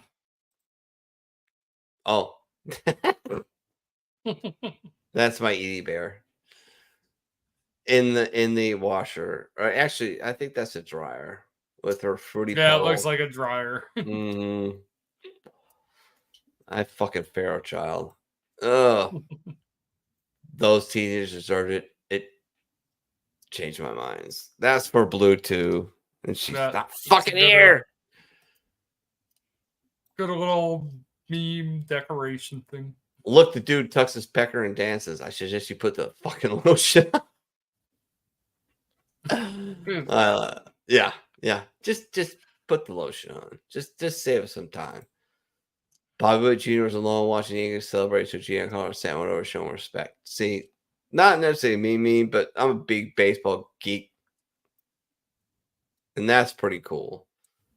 The Yankees eliminated the Royals, and one of the guys who could barely fucking walk / run, who's been one of the most prolific home run hitters, and I don't think I think this is his last year. Went over to the biggest went over to the biggest stars in the game, Bobby Witt Jr., and said, "Hey, bro, like, it'll be all right. You're gonna get yours for sure eventually, but it's my time." And I thought that was fucking cool. Like, I thought that was really cool. 17-year-olds and 17, trying to keep playing their Pinocchio after on beat after watching their neighbor get blown in half by a cannonball. Yeah. What you got, T? Nice. I was gonna say, the Mets are going to the World Series this year, right? Yeah, Mets are locked in. Everybody's locked in, so it's they're in the. We're going into the NLDS and the ALDS, but the Mets are going to win are guaranteed, because when they took the Brewers out, they were guaranteed to go to the World Series pretty much. The Brewers now 10 out of the last 11 times the Brewers have been in the playoffs, the team that took them out went to the World Series. Yeah. Well, no, but it's the NLCS is Mets, Dodgers. Yep. ALCS is Guardians and Yankees. So MLB wins almost no matter what, because the Yankees are gonna fucking roll the Guardians. Probably. Well, that's the one way that baseball doesn't get what they want, is if the Guardians are in. But even right now in the NLCS, they've got two of the biggest markets. They've got the Mets and the Dodgers. So MLB's winning no matter what, how this goes. I'll talk a hell of a lot more of that tomorrow on Sports Church. Sit a vet down while they're good and drunk and ask them how they're really doing. That's a conversation you're really not ready for yet. If you're a civilian, I would not advise that unless you're very close to that person. Like I have my first civ. I call him my first civ. He's my best friend. He's a civilian. John. Poor motherfucker. James and my James are like 6 months apart, but he's got twin girls, so his life kind of sucks a lot. But yeah, he will do sometimes some shit that really pisses me off, and we'll be at the bar playing Golden Tee and doing some shot skis, and somebody will say something stupid, right, that I would ignore. Mm-hmm. He'd be like, oh yeah, you know what my friend thinks about that? I'm like, oh god damn it, you motherfucker. Don't give me it. No, I don't care. Their opinion doesn't matter. Let's move on. But he is the ultimate Bill Burr trolling motherfucker. I love him to death, though, but I'm going to see him this weekend, actually. Does he bite? No, but he can hurt you in other ways. Coit isn't a real deployment. No, it's not. I almost got in a bar fight with a fucking warrant officer. Right in the heart. When she tells you to go deeper. There's no PPE left for this move. Scientists accidentally grew a chicken with the face of a dinosaur. You don't just accidentally grow a dinosaur chicken. Y'all is lying. Love it. You fucking guys. When veterans go to college, your paper was late. You know what happens when you're late? People die. What? No, you lose a letter grade. What's wrong with you? Lots of things. Because I had to be at battalion formation by the battalion CO at 0700. But the company CO said we would be there at 0645. The company gunning said we'd be there at 0630. And my platoon sergeant said they'd be there at 0600. So I've been sitting around for an hour and a half, you motherfucker. Yep. That's how it always works. God, unbelievable. On sale, Freudian slip. Oh! I was really hoping Blue was here for that one, because that's fucking hilarious. I don't care who you are. That's fucking hilarious. Like, I'm looking that up. I think I'm going to buy that for my wife. Like, hey, you want some lingerie? Buy this. Nah, I got some pink thing picked out for her. So, moving on. It all started in May 28, 2016 when they killed that damn gorilla. Yeah, no shit. Thank you, Cincinnati, you fucks. All he was doing was protecting that boy. Stupid kid had to fall in. He was being an alpha male. He was protecting the fucking kid. Nothing was going to happen to that child. I fucking guarantee you. I bet my bowls, both my bowls, that gorilla was not going to harm that child. Everything I watched on the video, he was like, oh, no, I got this. No, this is bad. I got this guy. I got him. Everybody else needs to fuck off. And they shot him. So fucking, I mean, you know. I guess the craziest thing of this meme, though, is you got to think in 2 years, we're doing the decade anniversary. Yeah. 2016. That's only 2026 is only 2 years away. I know. Fucking scary, right? Fucking Jesus. Woo! Anatopia, the fear that somewhere a duck is watching you. Your ass is mine, Jimmy. Jesus. Okay. Okay. Friend request has been idling in his inbox for 6 years, but alas, I am finally able to conduct the sickest burn in American history. They will turn this day into a holiday. Brian Works, accept your friend request right on Brian's timeline. Suck it. Brian Best finally got the best of Brian Works. If you don't get that, go fuck yourself. Boss, are you on drugs? Me. You and I both know you don't pay me enough to have a drug problem. Correct. Absolutely correct. Shot for that. Fair enough.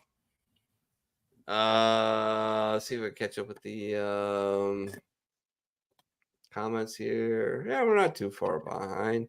Democrats create 99% of problems they have to fix. Also watch Tulsa King. I would want to check that out, Dean. I don't know. Is it good? I don't know. Been thinking about that. I like Sly. I think he's good. So I don't know. But I'm not a big fan of TV sitcoms. But maybe I'll check it out. But to you, to yours, Solo. Good Lord. Animal control. What the hell were you thinking? Me releasing birds at a wedding is romantic. Animal control. You release ostriches. Well, you did not specify. Allegedly. And you did not specify, by the way. Did not specify. I bet that was exciting. Ooh. Yeah, don't do that ever. Yeah, why would you That's gotta be pretty bad. fucking stupid. Well, I mean, come on, let's be honest, man. They have the Darwin Awards for a reason, right? They do, yeah, I guess. So, there's people who actually have done that. What's this piece of aluminum just doing here? Oh, no. Power on. The first guy who heard a parrot talk was probably not okay for several days. Agreed. First time, a parrot that just, fuck yourself. Like, what the? That had to fuck you up a little bit. Let's be honest. The girls take guys on dates. Hell yeah, court dates. Ooh. Where's my fucking drums again? Oh man. Man, I've seen, that's I'd be willing to bet 35% of veteran suicides are directly related to something like that. Like kids, divorce, shit like that. Yeah. I could imagine life without my kids. I want to put them through walls almost every single day, right? But I love them to death. They're my babies, especially my girl. My wife is like, you're so fucked. I'm like, what do you mean? She's like, she's got you already. I'm like, no. Yes. Yeah. Yes. She's already got the tea, dude. She already does this. She already got the daddy, and she goes and purses her lips. Yeah, and then it does her eyes, and it's like, oh, you little shit. Oh. Yeah. She already knows a little bit. And then you get to my point, and they're like, when I turned 16, I'd like a Jeep. Yeah. Well, go get a It's like, fucking job. Yeah, exactly. Yeah. I'm Go get a going to job. start working, but for my 16th birthday. No, my kids, the 1 in a billion chance he has a lottery. Other than that, they're gonna have to work for that shit. They're gonna have to. And like, thankfully, I've got a lot of people that have a lot of blue collar jobs that would probably take them on and make them work. I'm like, this shit sucks, man. Like, you got to put in time, you got to exert effort, you got to be exhausted, but you get a return. You do get a return. You get money, and we'll see. But thankfully, I've worked for a lot of people who I'd never burn bridges with that do a lot of blue collar jobs, and I guarantee that they will take on James and eventually Edith, like, do basic labor work and teach him horrible shit. I had a temp who had his first job at my work, and he kind of crushed it at the beginning, but he kind of fucking tanked and started walking around the shop and not doing his job. And I'm like, hey, what's up, man? And he's like, oh, I get ready to go back and do that thing. I'm like, yeah. I said, how old are you? He's like, 25. I'm like, yeah, I'm 47. I just did 3 times the amount of work that you did in 5 hours. So what's going on? Whoa. No excuses. Do the work or fuck off. I don't have time for your bullshit. Do the work or fuck off. And sure enough, homeboys just started cranking it out. But different generation, man. It is what it is. This is one of my favorite comedians of all time. Don't ever let me forget this, T. So my adapted Mount Rushmore of comedy is definitely Lenny Bruce, because he was one of the first. George Carlin, for sure. Richard Pryor, for sure. But a lot of people don't know about Billy Connolly. He is one of the funniest people you will ever come across. Seen him live one time. Fucking cherish that moment for the rest of my life. But listen to this quote. The world is full of horrible things and will eventually get you and everything you care about. Humor and laughter is a universal way to lift your head up and say, not today, you fuckers. That's why I'm a stand-up comedy junkie. Horrible depression, horrible anxiety. But one of the things I can always go right to, if I have to, just on my phone, is just pull up Bill Burr, Tom Segura, Joe Rogan, old Bill Connolly bits, fucking George Carlin, Ron Williams, Richard Pryor, things like that. It'll just instantly give me an endorphin rush that, like, my back doesn't hurt that bad. Maybe my life isn't that much. Maybe I'm not staring in the barrel of a gigantic mortgage payment, a gigantic car payment, a gigantic insurance payment, gigantic fucking credit card payment. For a minute, I get to fucking disconnect and laugh my ass off. And this is one of the most funny motherfuckers on the planet. Go on YouTube and look up Bill Connolly and watch some of his specials. He is truly hilarious. I wish dogs would drop off crappy owners off. Yeah, me too. Guess what? I ended up with one of those dogs. It cost me $5,000 to care that goddamn dog, and it's probably gonna cost me a couple grand more when that leg just will not stop getting infected, and I gotta cut that fucking thing off, and now I got a 3-legged pit bull. But I love my Carl, and everybody who's ever met him. And if you ever get down here, T, you will love the Carl dog. Everybody, like, Tim loves him. Heather loves him.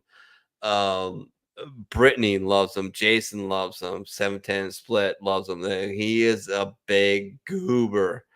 He's uber protective of his tribe, very protective of his tribe, but he is a big goober.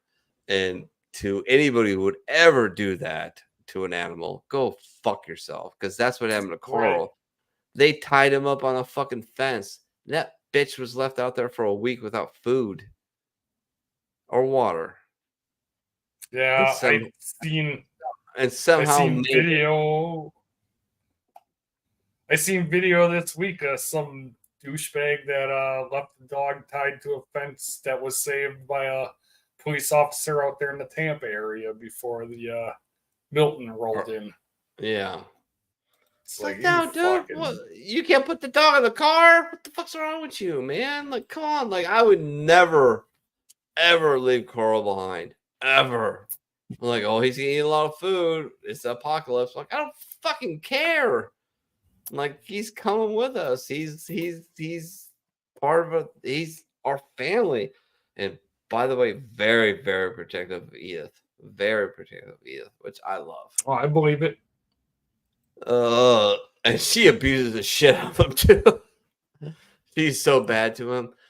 Toxic masculinity. Because when shit hits the fan, no one goes looking for a feminist. Yeah. Do you know where do you know where that phrase came from? Toxic masculinity. Yeah. I don't know. Probably CNN or MSNBC. No, absolutely not. It came from a study from a bunch of psychiatrists that were studying the behavioral patterns and causes behind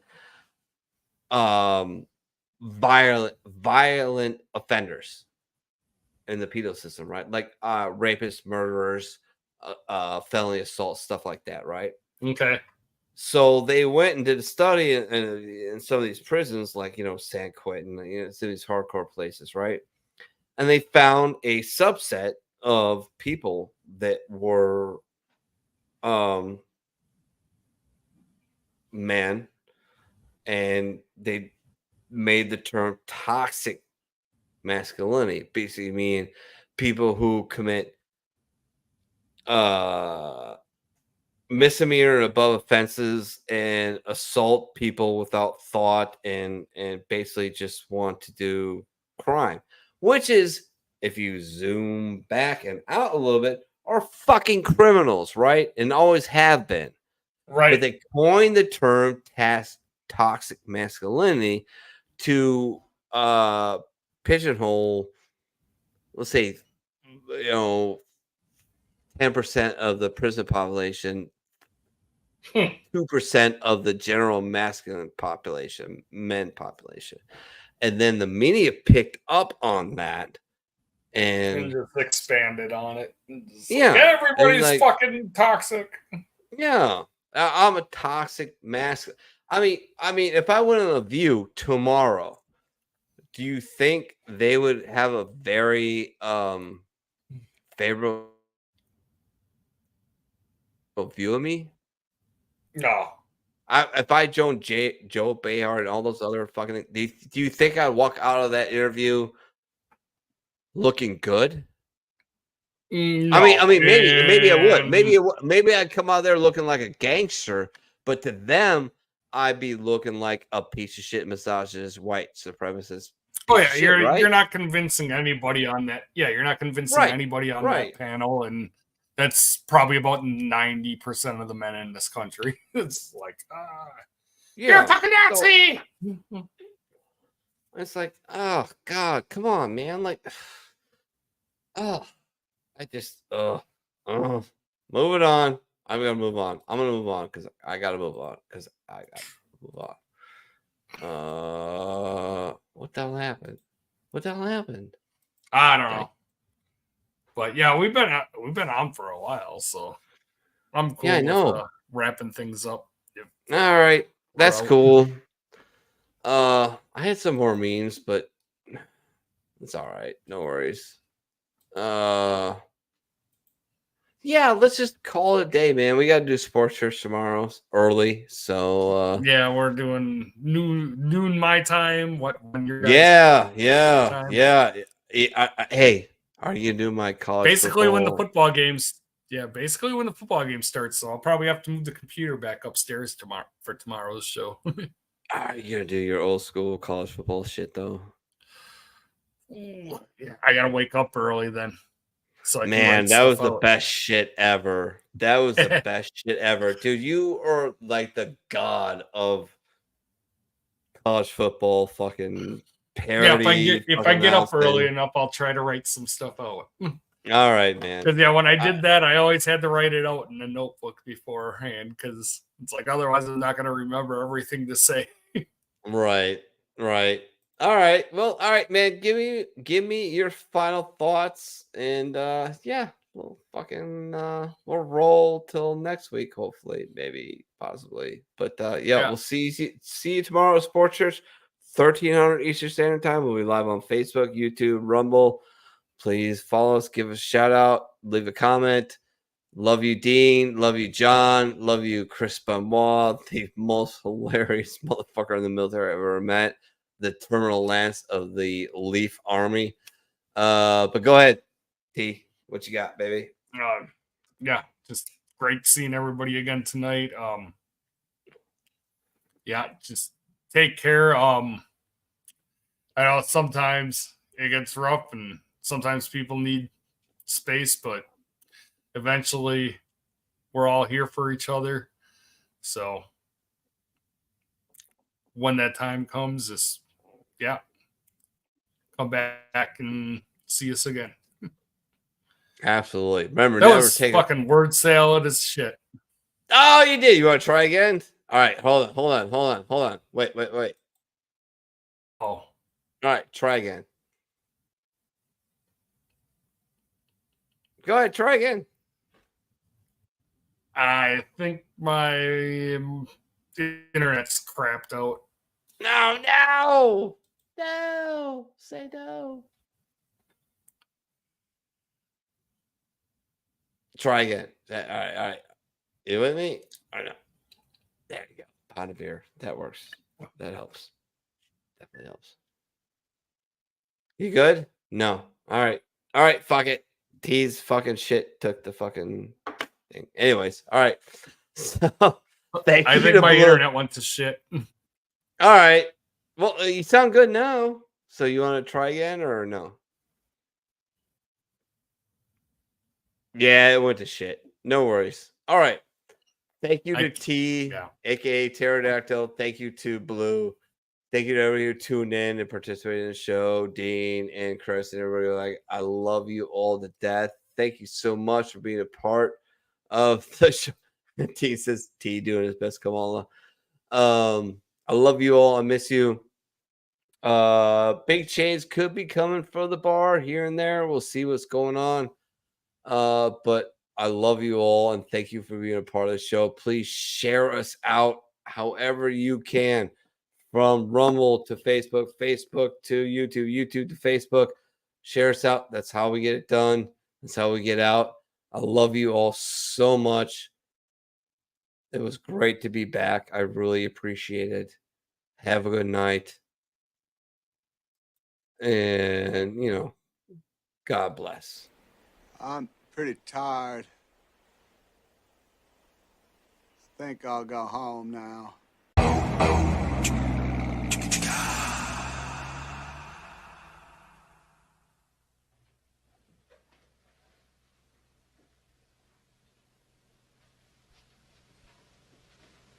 You're still here? It's over. Go home. Go.